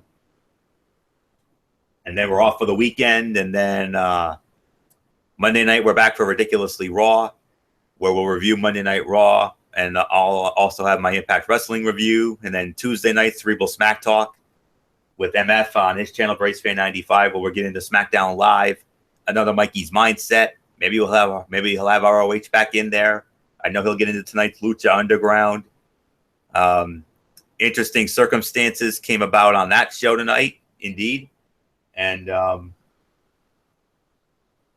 course, maybe and then it's a very small docket next week, guys, because as of right now, unless things change, I only see 4 games on our docket next week, and 3 of them have humongous significance because they're all championship games. The pseudo Big 12 championship game with Oklahoma State against Oklahoma. The game of no significance whatsoever is Baylor against West Virginia. You also have the SEC championship game with Alabama and Florida, and then Clemson with whoever they go up against in the ACC championship game in Orlando. So that's it. That's it for that. And it will be a very short show next week unless more games get added to the docket. We'll have to wait and see how the polls line up. But so that's it. So before we wrap up, of course, we want to wish you all, on behalf of all of us here at Strictly Sports, we want to wish you and yours out there a very happy and blessed Thanksgiving Day. Enjoy this day. Enjoy the football. Enjoy the food. Enjoy, spending time with your loved ones. I mean, that's what it's all about, and that's what makes this one of the most beautiful family holidays of the year. To me, it's number 2. It's the number 2 most beautiful family holiday of the year. The only one that's more so is Christmas time, and which is already a month away, if you can believe that. So happy Thanksgiving to you and yours out there. I want to send a happy Thanksgiving to MF and his family. Same to Michael Bullock and his family, and to all of you out there. And we want to say thank you to each and every one of you out there who continue to make our projects what they are. We're very grateful for all the love and support. I mean, we love what we do. Sure, we may disagree at times, and sure, we go on major tirades about certain things. But knowing that you all have our back and you put up with it, I mean, how can we not be grateful for that? So happy Thanksgiving to everybody out there. So that does it for this. Thank you all so very much for tuning in. So until Friday night for NFL Friday, it's Anthony Florio here for good old MF Michael Fletcher, for the Phenom Michael Bullock, and of course in spirit, the hardcore pipeline himself, Derek Ferreira, and our Twisted Angel and First Lady of the Wrestling Forum, Dee Dee Woodson.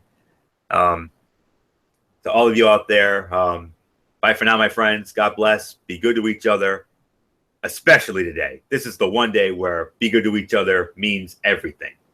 That's all I can say about that. So really be good to each other today. Of all days. Thanksgiving, everybody. Yes, and Happy Thanksgiving to you guys, and have a great one out there. Enjoy it. Be safe. Have fun. Indeed. And just enjoy it, guys. So yeah, we'll see you. Yep. Have a good night, folks. Yep. Enjoy the Have food. a good night, everybody. Yep. Enjoy the food. Enjoy the football. Bye for now, my friends. God bless. Be good to each other. And until Friday night for NFL Friday, you've been watching the 5th annual Strictly Sports Football Feast right here on the Tone 25 on YouTube.com. For now, Anthony Florio, so long and happy Thanksgiving.